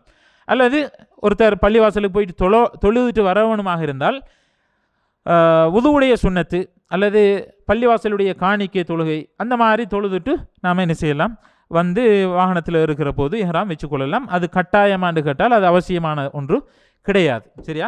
இந்த விடயங்களை நாம் இஹ்ராம் செய்கிற போது கட்டாயம் பேணிக்கொள்ள வேண்டும். அடுத்தது இஹ்ராம் அணிந்ததற்கு பிறகு நாம் தவிர்த்து கொள்ள வேண்டிய விஷயங்கள். சரிதானே? இப்போ நம்ம இன்னும் ஹஜ்ஜுடைய அல்லது உம்ராவுடைய வணக்கத்துக்குள்ளே போகல, அதுக்கு முன்னால் உள்ள விஷயங்கள் இப்போ பார்த்துட்டு இருக்கிறோம். அதாவது இஹ்ராமுடைய நிலையில் இப்போ உதாரணமாக சப்போஸ் நம்ம என்ன செய்ய ஒரு பேச்சுக்கு வந்து உம்ராவுக்கு நியத்து வச்சாச்சுன்னு வச்சுக்கொள்வோமே, வச்சிட்டோம்னு சொன்னால் இந்த விடயங்களை நாம் என்ன செய்ய வேண்டும், தவிர்த்து கொள்ள வேண்டும். இந்த விடயங்களை தவிர்த்து கொள்ள வேண்டும். இதில் முதலாவது பார்த்தீங்கன்னு சொன்னால் இங்கே இருக்குது, அதாவது நகம் வெட்டுறது. சரிதானே? இதெல்லாம் இஹ்ராம் நியத்து வைக்கிறதுக்கு முன்னால் நம்ம செஞ்சு கொள்ளலாம். நகம் வெட்டுறது, வாசனை திரவியங்கள் பூசுறது, மற்றது உயிரினங்களை வேட்டையாடுறது. சரிதானே?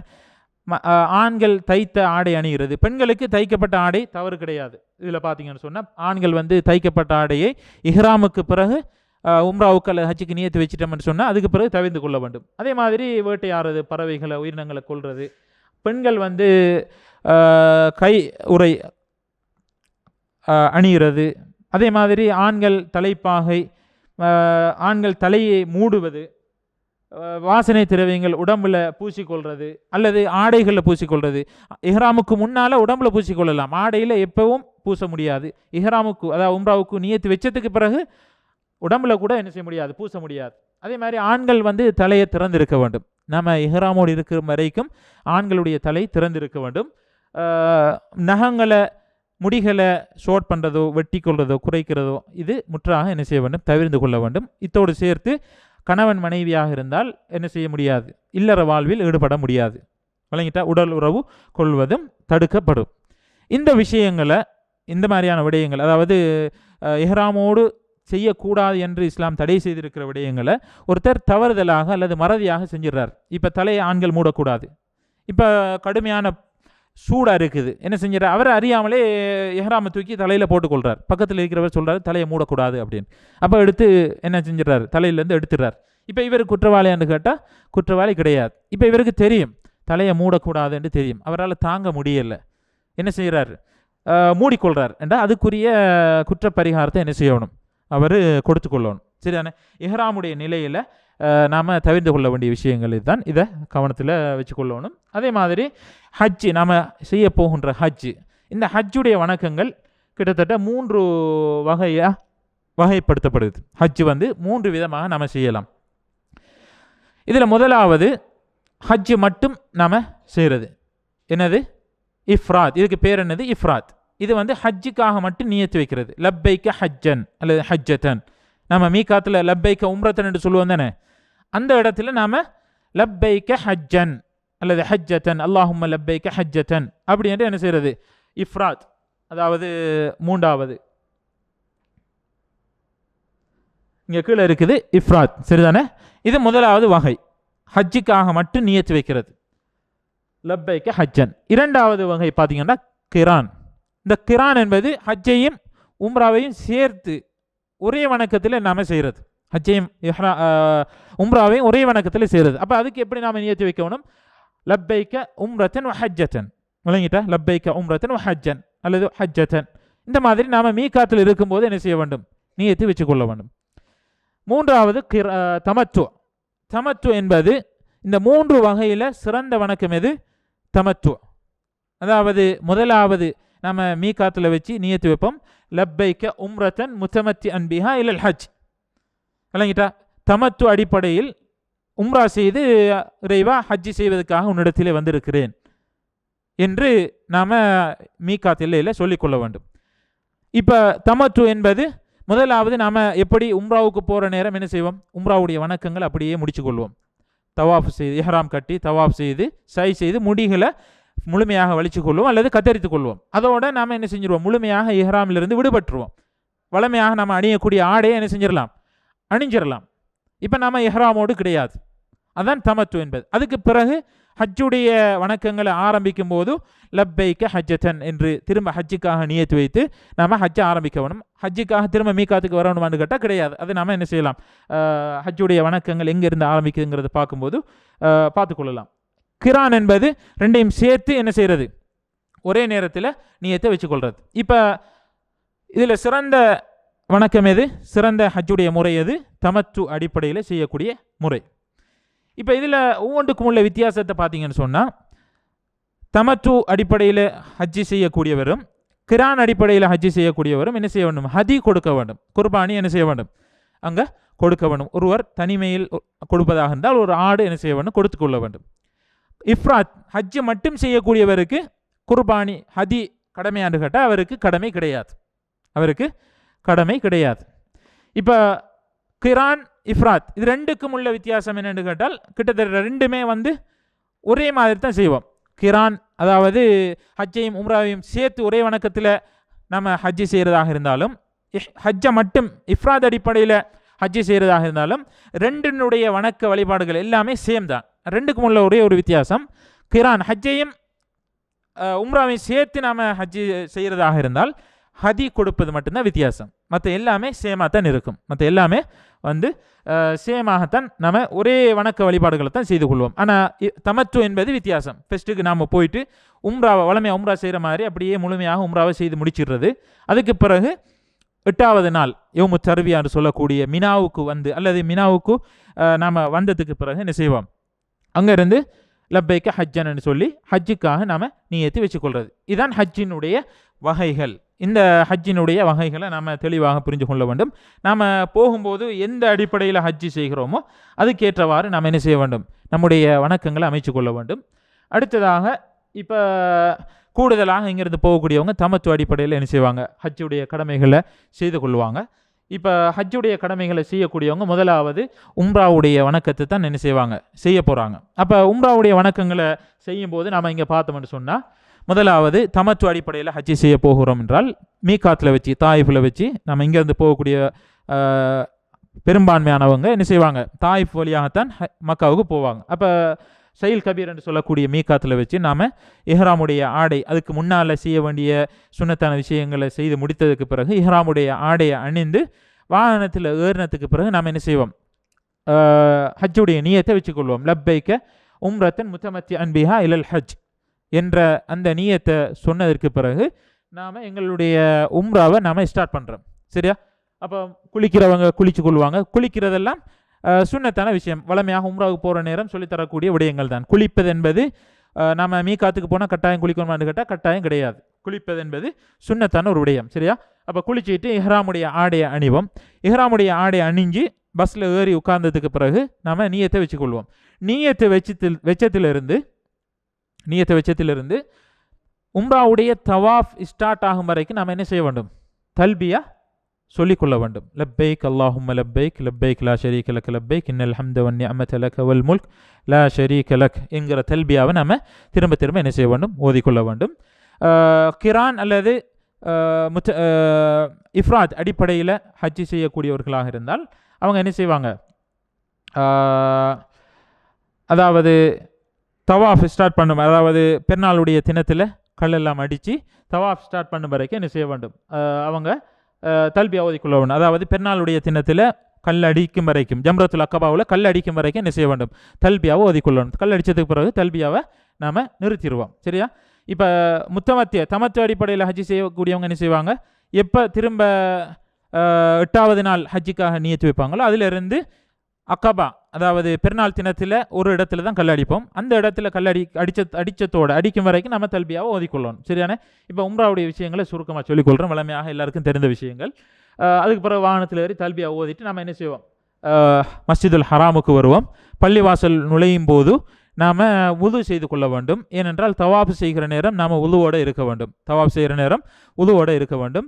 உது செய்து கொண்டு நாம் என்ன செய்யணும், ஹரத்துள்ளுக்கு போகிற நேரம் வலது காலை முன்வைத்து அல்லாஹும் மஃப்தஹ்லி அபுவாப் ரஹ்மத்திக் என்ற சுருக்கமான துவாவை நாம் ஓதிக்கொள்ளலாம். அல்லது விரிவாக வந்திருக்கக்கூடிய அவுது பில்லாஹில் அலீம் மினஷ் ஷைத்தானிர் ரஜீம் பிஸ்மில்லாஹி வஸ்ஸலாத்து வஸ்ஸலாம் அலா ரசூலில்லாஹ் அல்லாஹும் மஃப்தஹ்லி அபுவாப் ரஹ்மத்திக் என்று நீளமான ஒரு துவா இருக்குது. அதை மனப்பாடம் உள்ளவங்க ஓதிக்கொள்ளலாம். சரிதானே? அதே மாதிரி இஹ்ராம் அணியும் போது, அதாவது தவாஃபை ஸ்டார்ட் பண்ணும்போது நாம் வலது தோல் புயம் தெரிகிற மாதிரி குரோஸாக என்ன செய்ய வேண்டும், ஆண்கள் இஹ்ராமுடைய ஆடையை போட்டுக்கொள்வாங்க. அந்த தவாஃபை என்ன செய்வாங்க, ஹஜருல் அஸ்வத் கல்லுக்கு நேர நின்று தான் தவாஃபை ஸ்டார்ட் பண்ணுவோம். ஹஜருல் அஸ்வத் கல்லுக்கு நேர நின்று எங்களுக்கு தொட்டு முத்தமிட்டு பிஸ்மில்லாஹி அல்லாஹு அக்பர் என்று சொல்வதற்கு வசதி இருந்தால் நாம் அந்த மாதிரி செய்து கொள்ளணும். அதற்கான வாய்ப்புகள் சாத்தியம் இல்லாமல் இருக்கும். எனவே அப்படியாக இருந்தால் தூரத்தில் நாம் ஹஜருல் அஸ்வத் கல்லை என்ன செய்கிறது, கையால் இந்த மாதிரி காட்டி பிஸ்மில்லாஹி அல்லாஹு அக்பர் என்று ஆரம்பமாக சொல்லி நாம் 7 தவாஃபு செய்து கொள்ள வேண்டும். 7 தவாஃப் செய்து கொள்ள வேண்டும். தவாஃபு செய்கிற நேரம் சில நேரம் சந்தேகம் வரல நமக்கு, நாம் எத்தனாவது தவாஃப் செய்கிறோம் என்று. அப்படி சந்தேகம் வந்தால் 6ஆவதா 7ஆவதா சந்தேகம் வந்தால் நம்ம என்ன செய்யணும், எது குறைந்த எண்ணிக்கையோ அதை நம்ம எடுத்துக்கொள்ளணும். 5ஆவதா 4ஆவதா சந்தேகம் வந்தால் 4 அப்படின்னு எடுத்துக்கொண்டு நம்ம என்ன செய்யணும், பலன் சுல்லத்தை முடிச்சு கொள்ளணும். சரிதானே?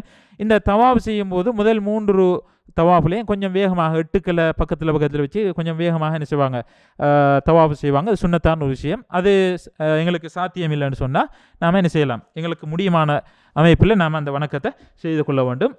தவாஃப் முடிஞ்சதுக்கு பிறகு தவாஃபுடைய 2 ரக்காத் சுன்னத்து. சரிதானே?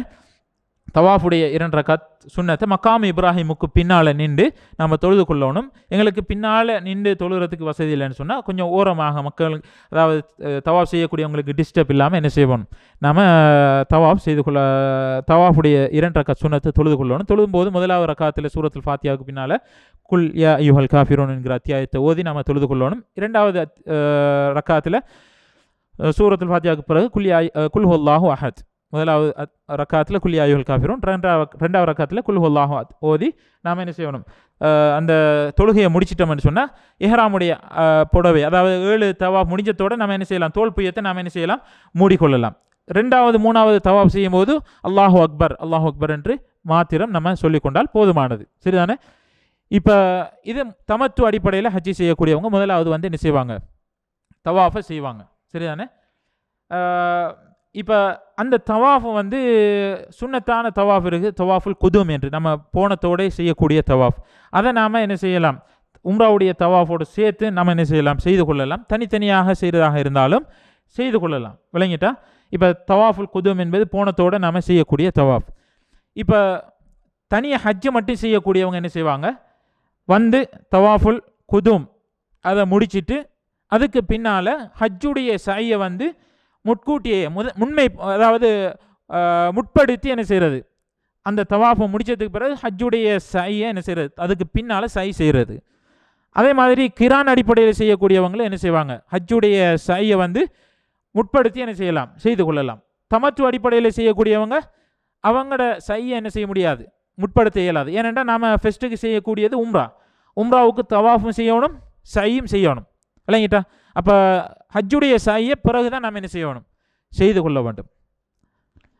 இப்போ இஃப்ராதாக கிரானாக ஹஜ்ஜி செய்யக்கூடியவங்க தவாஃபுல் குதுமை முடிச்சுட்டு என்ன செய்வாங்க, ஹஜ்ஜுடைய சையை விரும்பினா என்ன செய்யலாம், முற்படுத்தி முடிச்சுக்கிட்டாங்கன்னு சொன்னால் பிறகு தவாஃபை மட்டும், ஹஜ்ஜுடைய தவாஃபை மட்டும் செய்து வணக்கத்தை முடிச்சு கொள்ளலாம். சரிதானே? அடுத்தது சஃபா மருவாக்கு இடையில் நாம் என்ன செய்யணும், தொங்கோட்டம் ஓடணும், சை செய்யணும். இந்த சையை பொறுத்தவரையில் நாம் சஃபா மலையில் ஏறி நின்று கிபிலாவை முன்னோக்கி என்ன செய்வோம், இன்ன சஃபா வல் மர்வத்த மின் ஷஆஇரில்லா என்கிற குர்ஆன் வசனத்தை ஓதிட்டு ரசூலுல்லாஹ் சொல்லி தந்த ஒரு திக்ர் இருக்கிறது. லா இலாஹ இல்லல்லாஹு வஹ்தஹு லா ஷரீக லஹு லஹுல் முல்கு வ லஹுல் ஹம்து வ ஹுவ அலா குல்லி ஷைஇன் கதீர் லா இலாஹ இல்லல்லாஹு வஹ்தஹு அன்ஜஸ வஅதஹு வ நஸர அப்தஹு வ ஹஸமல் அஹ்ஸாப வஹ்தஹு என்று சொல்லக்கூடிய துஆவை 3 தடவைகள் நம்ம ஓதிக்கொள்ளலாம். நம்ம ஒரு தரம் ஓதிட்டு நமக்காக துவா செஞ்சுட்டு திரும்ப 2வது தரம் என்ன செய்யலாம், ஓதிக்கொள்ளலாம். சஃபா மருவாவிலிருந்து ஓதக்கூடிய துவாக்கள் அதிகமாக சஃபா மலையில் மருவா மலையில் நின்று அதிகம் துவா செய்யும் போது நிச்சயமாக அந்த இடங்களில் கேட்கின்ற துவாக்கள் கபூல் செய்யப்படும். எனவே இந்த மாதிரி 7 சை நாம் என்ன செய்யணும். சை செய்யும்போது அதிகமானவங்க விடக்கூடிய தவறு, சஃபா மலையிலிருந்து மருவாவுக்கு போயிட்டு மீண்டும் சஃபாவுக்கு வந்து சேர்ந்தால் ஒரு சை என்று கவுண்ட் பண்ணுவாங்க. அது தவறு. விளங்கிட்டா? சஃபாவிலிருந்து மருவாவுக்கு போய் சேர்ந்தால் ஒரு தவாப் முடிஞ்சிடும், ஒரு சை. மருவாவிலிருந்து மீண்டும் சஃபாவுக்கு வந்தால் 2 சை முடிஞ்சிடும். இந்த மாதிரி என்ன செய்யணும், 7 சை முடியணும். சஃபாவில் ஸ்டார்ட் பண்ணால் 7வது சை எங்கே முடியணும், மருவாவில் முடியணும். சரிதானே? 7 சை முடிஞ்சதுக்கு பிறகு நம்ம தவாஃபை முடிச்சுட்டு என்ன செய்யலாம், ஜம்சம் தண்ணி குடிச்சிட்டு அதுக்கு பிறகு சையை ஸ்டார்ட் பண்ணி சை முடிஞ்சதுக்கு பிறகு முடியை என்ன செய்யணும், வெட்டி கொள்ளணும். இப்போ முடியை வெட்டுறது யார் என்று கேட்டால் தமத்து அடிப்படையில் ஹஜ்ஜி செய்யக்கூடியவங்க மட்டும்தான் முடி வெட்டுவாங்க. மற்றவங்களுக்கு முடி வெட்டுறதா கிரான் அடிப்படையில் ஹஜ்ஜை மட்டும் செய்யக்கூடியவங்க அல்லது ஹஜ்ஜையும் உம்ராவையும் சேர்த்து செய்யக்கூடியவங்க முடி வெட்டுறது கிடையாது. தமத்து அடிப்படையில் செய்யக்கூடியவங்க என்ன செய்வாங்க, முடியை ஷோர்ட் பண்ணி கொள்வாங்க. ஷோர்ட் பண்ணுறதுங்கிறது எல்லா சைட்டுக்கும் என்ன செய்யணும், நம்ம வெட்டி கொள்ளணும். சிலர் 4 முடியை எடுத்து கட் பண்ணிவிட்டு முடிச்சிருவாங்க. அப்படி இஸ்லாத்தில் கிடையாது. விளங்கிட்டா? ஷோர்ட் பண்ணுறதாக இருந்தால் கூட நம்ம ஒரு சிறிய அளவு கட் பண்ணுறதாக இருந்தால் கூட எல்லா சைட்டும் என்ன செய்யணும், வெட்டி கொள்ளணும். சரிதானே? அப்போ உம்ராவை முடிச்சதுக்கு பிறகு ஹஜ்ஜுக்காகவும் நாம் முடி இறக்க வேண்டியிருக்குது. அதனால் நம்ம என்ன செய்வோம், உம்ராவை முடிச்சுட்டு நாம் முடியை ஷோர்ட் பண்ணிக்கொள்வோம். ஷோர்ட் பண்ணதுக்கு பிறகு தமத்து அடிப்படையில் ஹஜ்ஜி செய்கிறவங்க அவங்களோட உம்ரா முடிஞ்சதுக்கு பிறகு உடுப்பை என்ன செஞ்சிடலாம், நார்மல் ட்ரெஸ்ஸை மாற்றிடலாம். நம்ம ஷர்ட், டிஷர்ட், ட்ரௌசர் வேண்டிய உடுப்பை நம்ம என்ன செய்யலாம், உடுத்திடலாம். ஆனால் அதாவது கிரான், இஃப்ராத், தமத்து அல்லாத மற்ற 2 முறையில் ஹஜ்ஜி செய்யக்கூடியவங்களாக இருந்தால் அவங்க என்ன செய்வாங்க, அப்படியே இஹ்ராமோடே இருப்பாங்க. இது உம்ரா தொடர்பான விஷயங்கள். வளமையாக நம்ம செய்யக்கூடிய உம்ரா தான். விளங்கிட்ட எல்லாருக்கும் தெரிந்த விஷயங்கள். அடுத்தது நாம் 8வது நாள் ஹஜ்ஜுடைய வணக்கத்தை ஸ்டார்ட் பண்ண போகின்ற நாள். சரிதானே?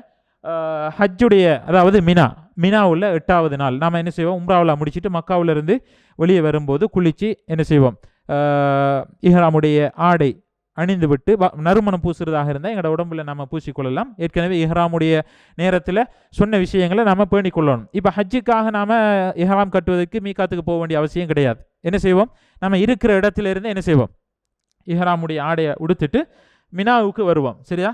மினாவுக்கு வந்ததுக்கு பிறகு ஹஜ்ஜுக்காக நாம் மினாவில் வச்சு என்ன செய்வோம், குளித்து நறுமணம் பூசினத்துக்கு பின்னால் லப்பைக்க ஹஜ்ஜத்தன் என்று மினாவில் வச்சு என்ன செய்வோம், ஹஜ்ஜுக்காக நியத்து வைப்போம். யார் இது நியத்து வைக்கிறது? தமத்து அடிப்படையில் செய்யக்கூடியவங்க. மற்றவங்க ஏற்கனவே என்ன செஞ்சுட்டாங்க, மீகாத்தில் தாயிஃபில் வச்சு நியத்து வச்சாச்சு. லப்பைக்க ஹஜ்ஜத்தன் என்று ஹஜ்ஜு மட்டும் செய்யக்கூடியவர் நியத்து வச்சிருப்பார். கிரான் அடிப்படையில் செய்யக்கூடியவர் லப்பைக்க உம்ரத்தன் ஹஜ்ஜத்தன் என்று சொல்லியாச்சு. அவர் ஹஜ்ஜுடைய வணக்கம் ஸ்டார்ட் ஆகிட்டு. தமத்து அடிப்படையில் செய்யக்கூடியவர் உம்ராவை முடிச்சிட்டாரு. இப்போ தான் ஹஜ்ஜுடைய வணக்கம் என்ன செய்ய போகுது, ஆரம்பிக்க போகுது. சரிதானே? இதிலிருந்து அதாவது 8வது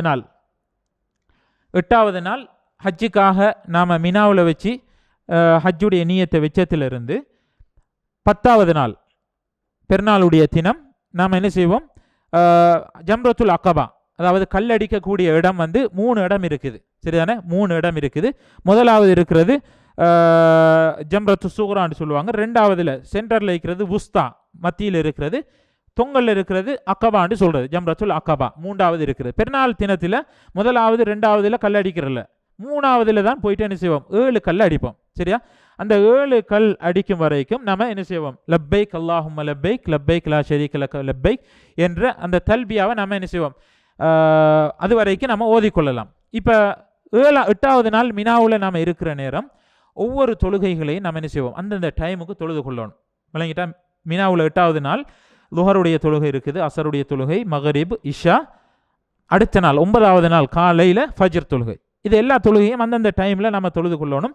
4 ரக்காத்துள்ள தொழுகைகளை நம்ம என்ன செய்வோம், 2 ரக்காத்தாக சுருக்கி தொழுது கொள்ளணும். 2 ரக்காத்தாக சுருக்கி தொழுதுட்டு நாம் தல்பியா ஓதுறது, திக்ர் செய்கிறது, குர்ஆனுடைய வசனங்களை ஓதுறது, இப்படி நம்மால் செய்ய முடியுமான நல்ல காரியங்களை நாம் என்ன செய்ய வேண்டும், மினாவில் இருக்கும்போது செய்து கொண்டே இருக்க வேண்டும். மினாவில் இருக்கும்போது செய்து கொண்டே இருக்க வேண்டும். சரிதானே?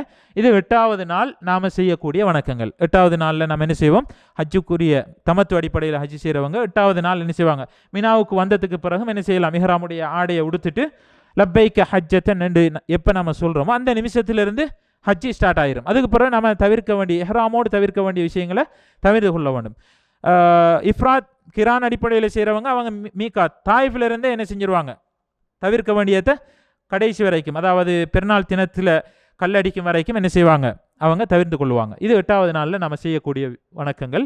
இப்போ 8வது நாளில் வந்து நம்ம ஃபஜ்ருடைய தொழுகைக்கு பிறகு 8வது நாள், அதாவது 8வது நாள் முடிஞ்சு 9வது நாள் என்ன செய்வோம், ஃபஜ்ருடைய தொழுகைக்கு இது வந்து 8வது நாள் ஃபஜ்ருடைய தொழுகைக்கு பிறகு மக்காவிலேருந்து என்ன செய்வோம், நம்ம மினாவுக்கு வருவோம். மினா வந்து கிட்டத்தட்ட 3 மைலுக்கு அப்பால் இருக்கக்கூடிய, மக்காவிலேருந்து 3 மைலுக்கு அப்பால் இருக்குது. மினாவில் நாம் என்ன செய்வோம், இந்த தொழுகைகளை வந்து சேர்க்காமல் சுருக்கி 4 ரக்காத்துள்ள தொழுகைகளை என்ன செய்வோம், 2 தொழுது கொள்ளும். துஹர், அசர், இஷா இந்த தொழுகைகளை 2 தொழுது கொள்வது. அந்தந்த தொழுகை அந்தந்த டைமில் தான் தொழுகிறது. விளங்கிட்டா? ஜம்மு செய்கிறல, சேர்க்கிறல. அப்போ இந்த வணக்கங்களை நாம் தொழுதுட்டு திக்ர் செய்கிறது, குர்ஆன் ஓதுறது, அதே மாதிரி தல்பியாக்கள் அடிக்கடி நாம் சொல்லிக்கொள்வது, இதெல்லாம் நாம் செய்து இருக்க வேண்டும். அடுத்த நாள் அரஃபாவுடைய நாள், 9வது நாளில் வந்து அரஃபாவுக்கு நம்ம இப்போ போக போகிறோம். அப்போ மினாவில் இருக்கிறோம். அதிகாலையில் சூரியன் 9வது நாள் சூரியன் உதித்ததற்கு பிறகு அரஃபாவுக்கு நாம் என்ன செய்வோம், அரஃபாவை நோக்கி ஹாஜிகள் என்ன செய்வாங்க, போவாங்க. அரஃபாவில் ஹாஜிகள் வந்து என்ன செய்வாங்க, சூரியன் உதிச்சத்திலிருந்து அங்கே போனத்திலிருந்து சூரியன் மறையும் வரைக்கும் என்ன செய்ய வேண்டும், அரஃபாவில் தங்கி இருக்க வேண்டும். அரஃபாவில் இருந்து சூரியன் மறைஞ்சிட்டேன்னு சொன்னால் என்ன செஞ்சிருவாங்க, அரஃபாவிலிருந்து முஸ்தலிஃபாவுக்கு போக ஆரம்பிச்சிருவாங்க. சரியா? இப்போ அரஃபாவில் நாம் என்ன செய்யணும், லுஹருடைய அசருடைய தொழுகை இது 2ஐயும் சேர்த்து முன்னால் 2 ரக்காத்தாக என்ன செய்வோம், ஜம்மு கசர் தக்தீம். அதாவது லுஹருடைய டைமில் லுஹருடைய ரக்காத் 2, அசர் 2 தொழுது நாம் தொழுகையை முடிச்சுட்டு என்ன செய்வோம், அதிலிருந்து அரஃபாவிலேருந்து வெளியாகும் வரைக்கும் அதிகமாக துவாக்கள் கேட்குறது, திக்ர்கள் செய்கிறது, இல்லைங்கிற தௌபா செய்கிறது, இப்படித்தான் எங்களோட நேரங்கள் கழியணும். அதிகம் துவாக்கள் அல்லாஹ்விடத்தில் கேட்டுக்கொள்ளணும், எங்களோட பாவங்களுக்கு மன்னிப்பு கேட்டுக்கொள்ளணும். அதாவது அல்லாஹு தஆலா அதிகமாக தன்னுடைய அடியார்களை நரகத்திலிருந்து விடுதலை செய்யக்கூடிய நாள் அரஃபாவுடைய நாள். எனவே நபி அவர்கள் அதிகம் துவா கேட்டிருக்கிறார்கள். அல்லாஹ்விடத்திலிருந்து நரகத்திலிருந்து விடுதலை கிடைப்பதற்கு நாம் அந்த நாளில் என்ன செய்யணும், அதிகமாக துவா செய்து கொள்ள வேண்டும். அதே மாதிரி ரசூல்லா செய்த ஒரு துவா, லா இலாஹா இல்லல்லாஹு வஹ்தஹு லா ஷரீக லஹு லஹுல் முல்கு வ லஹுல் ஹம்து வஹுவ அலா குல்லி ஷைஇன் கதீர். நபி அவர்கள் ரசூல்லாம் அதுக்கு முன்னால் உள்ள நபிமார்களும் செய்த சிறந்த துவா என்று நபி அவங்க சொன்னாங்க. அதை அதிகமாக நாம் என்ன செய்யணும், ஓதிக்கொள்ள வேண்டும். சூரியன் அரஃபா நாள் சூரியன் மறைஞ்சதுக்கு பிறகு நம்ம அரஃபாவிலேருந்து என்ன செய்வோம், வெளியாகி முஸ்தலிஃபாவை நோக்கி என்ன செய்யணும், போகணும். அடுத்த நாள் அரஃபாவுடைய அந்த இரவு முஸ்தலிஃபாவில் நாங்கள் தங்க போகிறோம். முஸ்தலிஃபாவில் அரஃபாவிலிருந்து போய் நேர காலத்தோட மகரிபையும் இஷாவையும் ஏர்லியாக தொழுதுட்டு என்ன செஞ்சிருவோம், ஏர்லியாக உறங்கிடணும், தூங்கிடணும். நாங்கள் விளங்கிட்டா அதிகாலையில் ஃபஜ்ருக்கு ஏர்லியாக நேர காலத்தோடு எழுந்திருக்கணும். அதனால் மகரிபை இஷாவையும் தொழுதுட்டு நம்ம தூங்கிடுவோம். தூங்கிட்டு அதிகாலையில், அதாவது பெருநாளுடைய தினம் யௌமுன் நஹர் 10வது நாள் அதிகாலையில் சுபஹு நன்றாக வெளிக்கும் வரைக்கும் சுபஹு தொழுதுட்டு கிப்லாவை முன்னோக்கி நாம் அதிகமாக துவா கேட்டுக்கிட்டு இருப்போம். நன்கு வெளிச்சத்துக்கு பிறகு, சரியா, நன்கு வெளிச்சத்துக்கு பிறகு அங்கேருந்து நாம் என்ன செய்வோம், மினாவை நோக்கி நம்முடைய பயணத்தை ஆரம்பிப்போம்.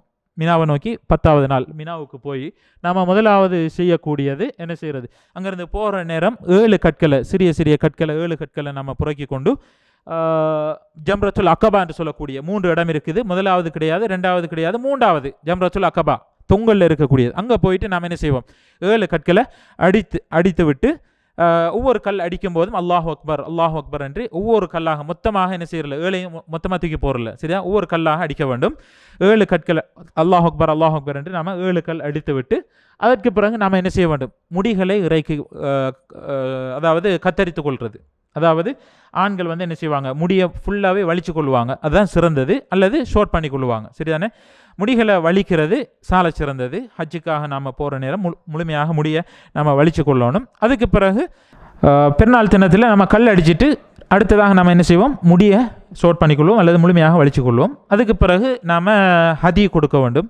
தமத்து அடிப்படையிலையும் கிரான் அடிப்படையிலையும் ஹஜ்ஜி செய்கிறவங்க தமத்து அதாவது ஹதி குர்பானி கொடுத்துக்கொள்வாங்க. குர்பானி கொடுத்ததுக்கு பிறகு நாம் என்ன செஞ்சுருவோம், எங்களோட ஆடைகளை களைஞ்சிருவோம், இஹ்ராமை கலட்டிடுவோம். இஹ்ராமை கழட்டினதுக்கு பிறகு இஹ்ராமுடைய நிலையில் எதெல்லாம் செய்யக்கூடாதோ அது எல்லாமே இப்போ எங்களுக்கு ஆகும். வாசனை திரவியங்கள் பூசுறது, நகம் பெற்றது, ஆடை அதாவது தைத்த ஆடை அணிகிறது எல்லாமே எங்களுக்கு ஆகுமாக மாறிவிடும்.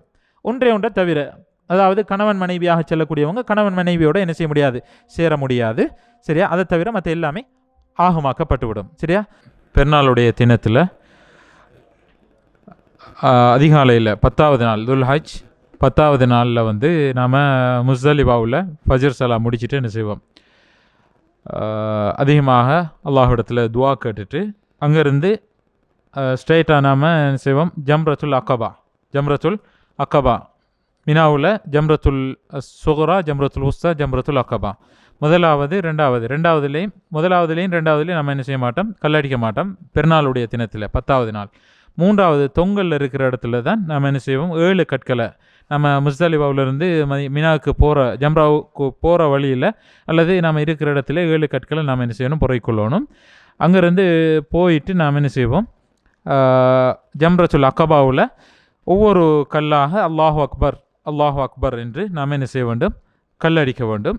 7 கற்கள் அடித்ததுக்கு பிறகு நாம் நம்முடைய அதாவது ஹஜ்ஜுடைய வணக்கம் இஹ்ராமிலிருந்து நாம் என்ன செய்யலாம், விடுபட்டு கொள்ளலாம். அதுக்கு பிறகு நாம் ரெண்டாவதாக என்ன செய்ய வேண்டும், முடிகளை ஷார்ட் பண்ணி கொள்ள வேண்டும் அல்லது முழுமையாக வலிச்சு கொள்ள வேண்டும்.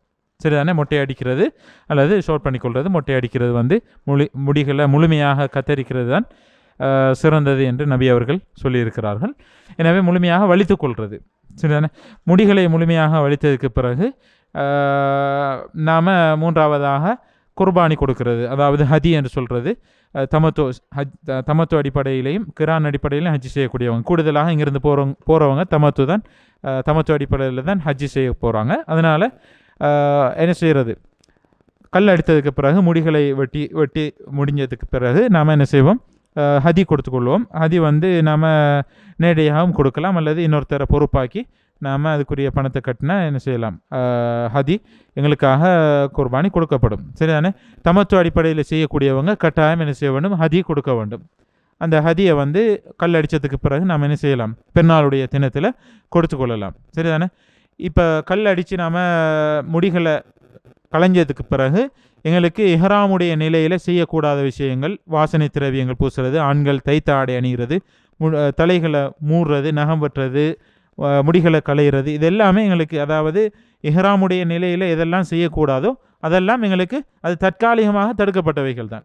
இப்போ எங்களுக்கு கல் அடித்து முடிகளை களைஞ்சதுக்கு பிறகு நாம் என்ன செஞ்சிடலாம், வளமையாக உடுக்கக்கூடிய ஆடைகளை உடித்து வாசனை திரவியங்கள் பூசுறது, குளிக்கும்போது சோப் போடுறது, அதெல்லாம் எங்களுக்கு சாதாரணமாக அனுமதிக்கப்படும்.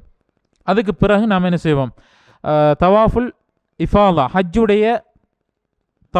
ஹஜ்ஜுடைய தவாஃபுக்காக வேண்டி ஹரத்துக்கு நாம் போவோம்.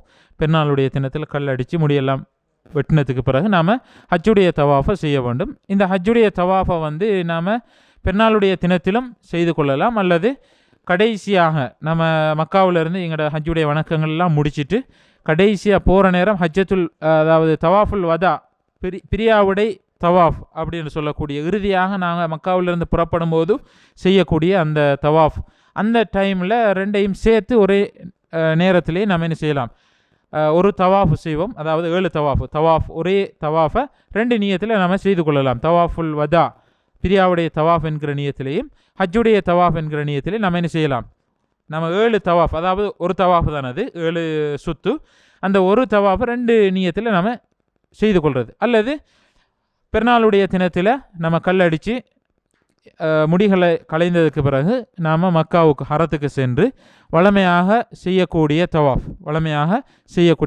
ஹஜ்ஜுடைய தவாஃப். இந்த ஹஜ்ஜுடைய தவாஃபை செய்யும்போது நம்ம இஹ்ராமோடு இருக்க மாட்டோம். ஏனெண்டா முடிகளை களைந்து கல்லடித்து முடிகளை களைஞ்சதுக்கு பிறகு எங்களோட இஹ்ராமை நாம் களைஞ்சிருவோம். ஹஜ்ஜுடைய வணக்கத்திலிருந்து, அதாவது இஹ்ராமுடைய ஆடையை நம்ம கழட்டினத்துக்கு பிறகு எங்களுக்கு தற்காலிகமாக தடுக்கப்பட்ட விஷயங்கள் எல்லாம் ஆகமாக்கப்பட்டு விடும். அப்போ தைத்த ஆடை அணிய வேண்டிய அவசியம் கிடையாது. அதாவது தைக்கப்படாத ஆடை தான் அணிய வேண்டும்ங்கிற அவசியம் கிடையாது. தைக்கப்பட்ட ஆடை நம்ம வளமையாக அணியக்கூடிய ஆடைகளை என்ன செய்யலாம், சாதாரணமாக உடுத்துக்கொள்ளலாம். வாசனை திரவியங்கள் பூசிக்கொண்டு நம்ம ஹஜ்ஜுடைய தவாஃபை செய்வதற்காக என்ன செய்வோம், ஹரத்துக்கு சென்று வளமையாக எப்படி தவாஃபு செய்வோமோ அதே போன்று நம்ம உது செய்து கொண்டு 7 தவாஃப் முடிஞ்சதுக்கு பிறகு தவாஃபுடைய 2 ரக்காத் சுன்னத்தை நம்ம என்ன செய்யணும், தொழுது கொள்ள வேண்டும். அந்த தவாஃபை முடித்ததுக்கு பிறகு ஹஜ்ஜுடைய 7 சை சஃபா மருவாவுக்கு சென்று நாம் என்ன செய்ய வேண்டும், ஹஜ்ஜுடைய சையை நாம் என்ன செய்ய வேண்டும், முடித்து கொள்ள வேண்டும். சஃபாவில் ஆரம்பித்து மருவாவில் 7வது சை முடிய வேண்டும். அந்த சையை முடித்ததுக்கு பிறகு நாம் என்ன செய்வோம், மீண்டும் மினாவுக்கு வருவோம். மினாவுக்கு வருவோம். மினாவில் அதாவது 10வது நாள் முடிஞ்சதுக்கு பிறகு 11வது நாள், 12, 13வது நாள் ஐயாமு தஷ்ரீக்குடைய நாட்கள் அப்படின்னு சொல்லப்படும். அந்த ஐயாமு தஷ்ரீக்குடைய நாட்களில் நாம் என்ன செய்வோம், மினாவில் தங்கியிருப்போம். 11, 12, 13 அதாவது பெருநாளுடைய தினத்தில் நம்ம தவாஃபை முடிச்சுட்டு மீண்டும் என்ன செய்வோம், எங்களோட டெண்டுக்கு நம்ம தங்கி இருக்கக்கூடிய இடத்துக்கு மினாவில் தங்குவோம். பெருநாளுடைய தினம் 11, 12, 13 இந்த 4 நாட்கள் நம்ம என்ன செய்வோம், கல் அடிக்க வேண்டும். பெருநாளுடைய தினத்தில் ஜம்ரத்துல் அகபாவில் இதில் பார்த்தீங்கன்னு சொன்னால் 3வது இருக்குது, தொங்கல் இருக்குது தானே. இப்போ 3-4 மாடியில் கட்டியிருக்கிறாங்க, சரியானே. அப்போ இந்த 3வது இருக்கக்கூடிய இடத்துல தான் நம்ம என்ன செய்ய வேண்டும், 7 கற்கள் பெருநாள் தினத்தில் அடித்து கொள்ள வேண்டும்.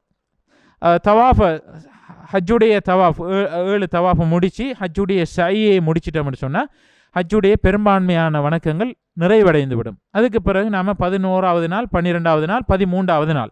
இப்போ 13வது நாளில் கட்டாயம் நாங்கள் தங்கி இருக்கணுமான்னு கேட்டால் அவசியம் கிடையாது. நீங்கள் முதல் பயானில் கூட சொன்னாங்க மௌலவி, அதாவது ஃபமன் வத்குருல்லாஹ ஃபி ஐயாமின் மஅதூதாத் ஃபமன் தஅஜ்ஜல ஃபி யௌமைனி ஃபலா இஸ்மா அலைஹ்.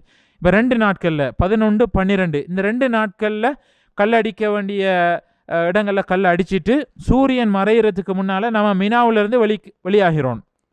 அப்படி நம்ம மினாவிலேருந்து வெளியாகிட்டோம்னு சொன்னால் அப்படியே போயிட்டு நம்ம என்ன செய்வோம், கடைசியாக தவாஃபுல் வதா பிரியாவுடைய தவாஃபை முடிச்சுட்டு அங்கேருந்து நாம் என்ன செஞ்சிருவோம், மக்காவிலிருந்து எங்களோட இடத்துக்கு நாம் ஹஜ்ஜை முடிச்சுட்டு திரும்பிடுவோம். அப்படி இல்லைன்னு சொன்னால் ஒருத்தர் 12வது நாள் சூரியன் மறைவதற்கு முன்னால் மினாவிலேருந்து வெளியாகலைன்னு சொன்னால் 13வது நாளும் என்ன செய்ய வேண்டும், மினாவில் தங்கி இருந்து 13வது நாள் கல் அடிச்சுட்டு தான் என்ன செய்ய வேண்டும், தவாஃபுல் வதாவை முடிச்சுட்டு நாம் நம்முடைய ஹஜ்ஜுடைய கிரிகைகளை முடிச்சுட்டு வெளிக்கிடுவோம், சரிதானே.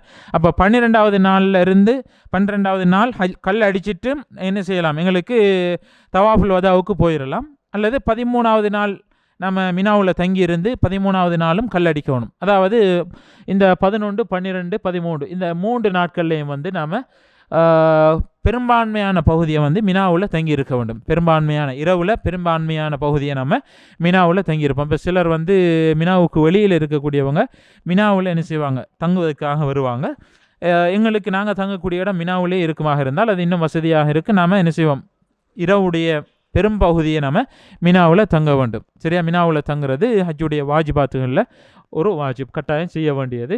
அங்கே நாம் இருந்துட்டு மினாவில் இருக்கிற நேரம் ஒவ்வொரு தொழுகையும் நாம் என்ன செய்ய வேண்டும், 4 ரக்காத்துள்ள தொழுகைகளை 2ஆக நாம் சுருக்கி தொழுது கொள்ள வேண்டும். 4 ரக்காத்துள்ள தொழுகைகளை அந்தந்த டைமில் 4 ரக்காத்துள்ள தொழுகைகளை 2ஆக சுருக்கி லுஹர், அசர், இஷா இந்த 3 தொழுகைகளையும் 2 ரக்காத்தாக நாம் தொழுது கொள்ள வேண்டும்.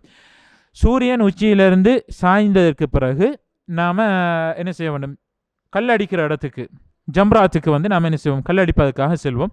போகிற நேரம் 21 கற்களை நாம் புறக்கி கொள்ளணும். அதுக்கு முன்னாலே நம்ம புறக்கி கொள்ளலாம், போகிற வழியில் தான் புறக்கி கொள்ளணுங்கிற அவசியம் கிடையாது. இரவு நேரத்தில் கூட நாம் என்ன செய்யலாம், 21 கற்களை தயார்படுத்தி கொள்ளலாம். 11வது நாளில் நம்ம சூரியன் உச்சியிலிருந்து சாஞ்சத்துக்கு பிறகு, இப்போ வயோதிபர்கள், இயலாதவர்கள் அவங்களுக்கு அதுக்கு முன்னால் போயிட்டு அதிகாலையில் போயிட்டு கல்லடிக்கிறதுக்கும் மார்க்கத்தில் அனுமதி கொடுக்கப்பட்டிருக்கிறது. அப்படியான எந்த ஒரு தேவையும் இல்லாதவங்க 11வது நாள் சூரியன் உச்சியிலிருந்து சாஞ்சத்துக்கு பிறகு நாம் போய் கல்லடிக்கிறது தான் சிறந்தது. அப்போ நாம் என்ன செய்வோம், 11வது நாள், 12வது நாள், 13வது நாள் வரைக்கும் தங்கி இருந்தால் 3 நாட்களும் என்ன செய்யணும், சூரியன் உச்சியிலிருந்து சாஞ்சத்துக்கு பிறகு 21 கல்லை நாம் எடுத்துட்டு முதலாவது நாம் ஜம்ரத்துல் சுகுரா இந்த இடத்துல இருக்கிறோம். ஜம்ரத்து சுகுரா என்று சொல்லக்கூடிய இடத்துல வந்து இங்கேருந்து நாம் என்ன செய்வோம், அல்லாஹ் அக்பர் ஒரு கல் அடிக்கிறது, அல்லாஹ் அக்பர் 2வது 3வது என்று 7 கற்களை ஜம்ரத்துல் சுகுராவில் முதலாவது ஜம்ராவில் வந்து நம்ம 7 கற்கள் அடிக்க வேண்டும். 7 கற்கள் அடித்து விட்டு அங்கேருந்து கொஞ்சம் முன்னுக்கால போயிட்டு ஜம்ரத்துல் சுகராவிலிருந்து கொஞ்சம் முன்னுக்கு போய் கிப்லாவை முன்னோக்கி நாம் என்ன செய்கிறது, நமக்காக அதிகம் துவா கேட்டுக்கொள்ள வேண்டும். அந்த இடங்களில் கேட்கக்கூடிய துவாக்கள் கபூல் செய்யப்படும். கிப்லாவை முன்னோக்கி நாம் துவா செய்து கொள்ள வேண்டும். அதை முடிச்சுட்டு நாம் என்ன செய்வோம், ஜம்ரத்துல் உஸ்தா நடுவில் இருக்கக்கூடிய ஜம்ரா, அதாவது இங்கே இருக்கக்கூடிய இந்த இடத்துலையும் 7 கற்கள் அடிக்க வேண்டும்.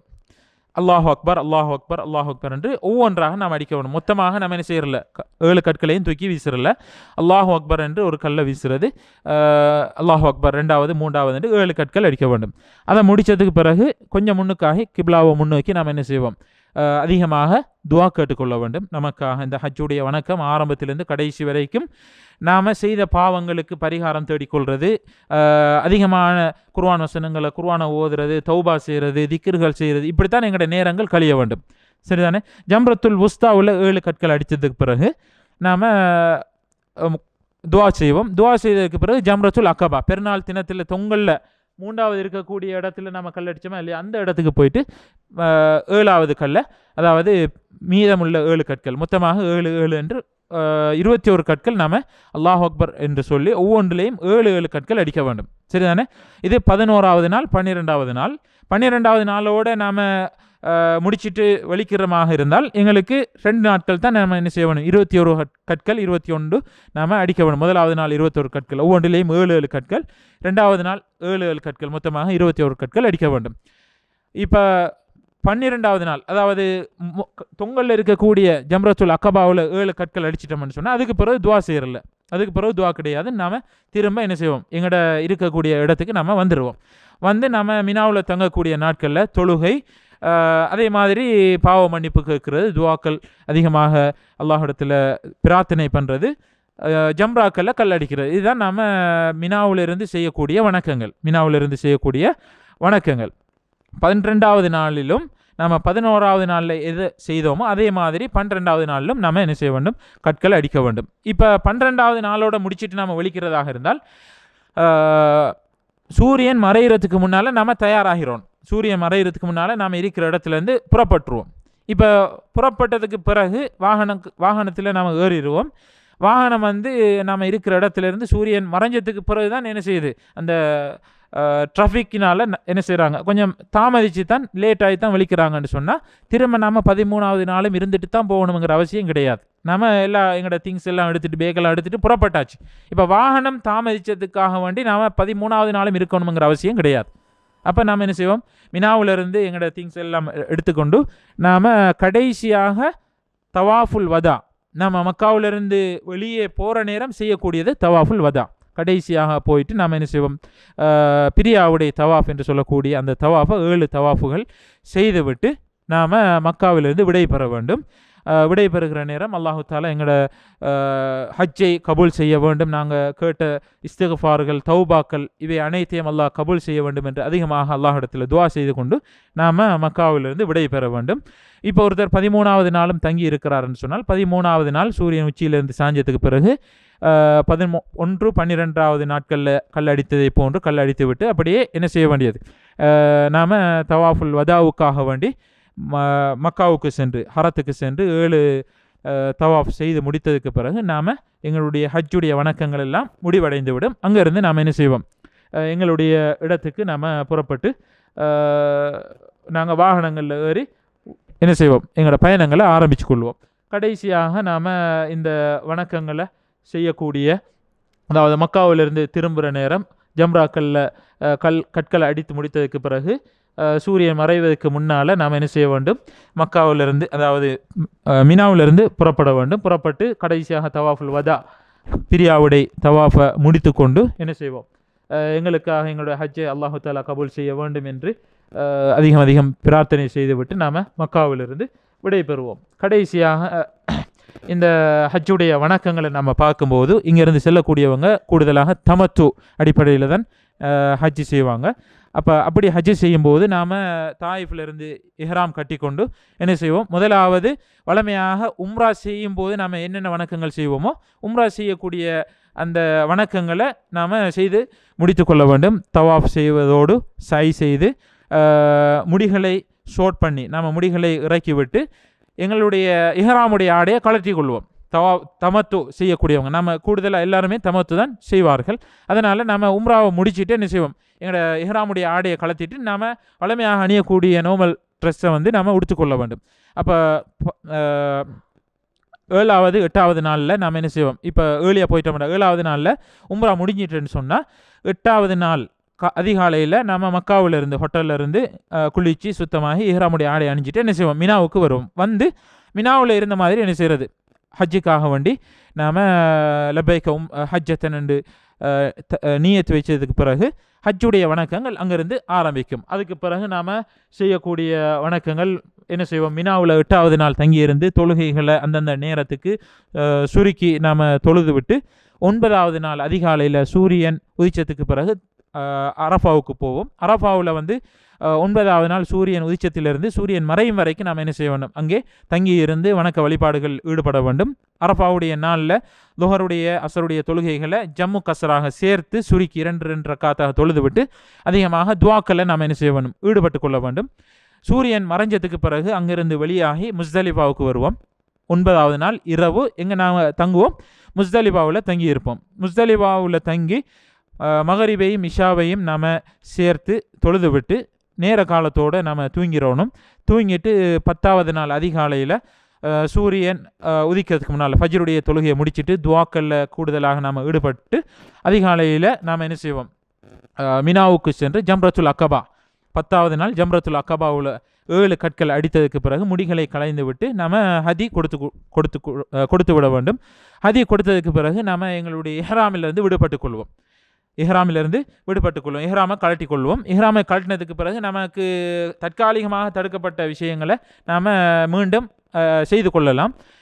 கணவன் மனைவியாக செல்லக்கூடியவங்க கணவன் மனைவி சேரக்கூடாது. அவங்க எது வரைக்கும் சேரக்கூடாது, ஹஜ்ஜுடைய தவாஃப் முடிக்கும் வரைக்கும் அவங்க கணவன் மனைவி சேரக்கூடாது. ஹஜ்ஜுடைய தவாஃப் முடிஞ்சதுக்கு பிறகு அவங்களுக்கு கணவன் மனைவிக்கு கூட என்ன செய்யலாம், அவங்க இல்லறத்தில் ஈடுபடுவதாக இருந்தால் அதுவும் அவங்களுக்கு அனுமதிக்கப்படும். அதுக்கு பிறகு 11, 12, 13 இந்த 3 நாட்களும் நம்ம மினாவில் தங்கி உரிய நேரத்தில் அந்தந்த தொழுகைகளை தொழுதுட்டு 4 ரக்கா தொழுகைகளை 2ஆக சுருக்கி தொழுது கொள்ள வேண்டும். சூரியன் உச்சியிலிருந்து சாஞ்சத்துக்கு பிறகு ஜம்ராவுக்கு சென்று, அதாவது 3 கல்லடிக்கக்கூடிய இடங்களில் 1வதுல 7, 2வதுல 7, 3வதுல 7, 1வது 2வது இடங்களில் கல்லடிச்சதுக்கு பிறகு நமக்கு தேவையான துவாக்களை கேட்டுக்கொள்ள வேண்டும். 3வது இடத்துல கல்லடிச்சதுக்கு பிறகு நம்ம மீண்டும் நம்ம தங்கி இருக்கக்கூடிய இடத்துக்கு வந்துடணும். அதே மாதிரி 12வது நாள் 13வது நாள் கல்லடிச்சு விட்டு 12வது நாளோடு நம்ம போகிறதாக இருந்தால் சூரியன் மறைவதற்கு முன்னால் அங்கேருந்து என்ன செய்யணும், வெளிக்கிட வேண்டும். சூரியன் மறைவதற்கு முன்னால் வெளிக்கிட்டு தவாஃபுல் வதாவை நாம் முடிச்சுட்டு அங்கேருந்து கடைசியாக என்ன செய்வோம், மக்காவிலிருந்து புறப்படுவோம். இவ்வளவுதான் ஹஜ்ஜுடைய வணக்கங்கள். இப்போ சை செய்கிற நேரம் சிலர் என்ன செய்வாங்க, காபாவுக்கு கையை காட்டி இஷாரா செய்து என்ன செய்வாங்க, சையை ஸ்டார்ட் பண்ணுவாங்க. அப்படி இஷாரா செய்ய வேண்டிய அவசியமெல்லாம் கிடையாது. நம்ம மருவாவில் நின்று இன்ன சஃபாவல் மருவத்தை என்ற துவாவை ஓதிட்டு குர்ஆன் வசனத்தை ஓதி அதுக்கு பிறகுள்ள துவாவை 3 தடவைகள் நம்ம ஓதிக்கொள்ளணும். 1வது தடவை ஓதிட்டு அதிகமாக துவா செய்கிறது, 2வது தடவை ஓதிட்டு திரும்ப நாம் துவா செய்து கொள்வது. 3 தடவைகள் ஓதினதுக்கு பிறகு நாம் என்ன செய்வோம், மருவாவை நோக்கி நாம் நடந்து செல்வோம். சஃபாவிலிருந்து இந்த துவாக்களை ஓதிட்டு மருவாவுக்கு போவோம். மருவாவுக்கு போகிற நேரம் க்ரீன் கலரில் லைட் போட்டிருப்பாங்க. அந்த லைட் இருக்கிற இடத்துல நம்ம கொஞ்சம் வேகமாக ஆண்கள் மட்டும் தொங்கோட்டம் ஓடிக்கொள்வாங்க. மருவாவுக்கு போனதுக்கு பிறகு அங்கே நம்ம சஃபாவில் ஓதின அதே இருக்கிற 3 தடவைகள் நம்ம ஓதி துவாக்களை செய்து கொள்ள வேண்டும். இப்போ 7வது சை மருவாவில் முடிஞ்சதோட சிலர் என்ன செய்வாங்க, 2 ரக்காத் சுன்னத் தொழுவாங்க. சஃபா மலையில் அல்லது மருவாவில் சை முடிஞ்சதோட 2 ரக்காத் சுன்னத்து தொழ வேண்டுமா என்று கேட்டால் அப்படி எந்த ஒரு சுன்னத்தும் கிடையாது. தவாஃபுக்கு பிறகு சுன்னத்து இருக்கிறது, சைக்கு பிறகு எந்த ஒரு சுன்னத்தும் கிடையாது. இப்படி எங்களோட ஹஜ்ஜுடைய வணக்கங்களை நல்ல முறையில் முடித்து எங்களோட ஹஜ்ஜுடைய கிரியைகளை குறைபாடு இல்லாமல் திருப்திகரமாக நல்ல முறையில் செய்து அங்கீகரிக்கப்பட்ட ஹஜ்ஜன் மப்ரூர் என்கிற அந்த பட்டத்தோடு திருப்திகரமாக ஹஜ்ஜை முடித்து அன்று பிறந்த பாலகன் போன்ற பாக்கியத்தோடு அனைவரும் ஹஜ்ஜை நிறைவு செய்துவிட்டு மீண்டும் எங்களுடைய இருப்பிடம் வந்தடைவதற்கு வல்லவன் ரஹ்மான் ஹஜ்ஜி செய்யக்கூடிய அனைத்து ஹாஜிகளுக்கும் அந்த பாக்கியத்தை கொடுப்பானாக. வ ஆஹிரு தஅவானா அனில் ஹம்துலில்லாஹி ரப்பில் ஆலமீன்.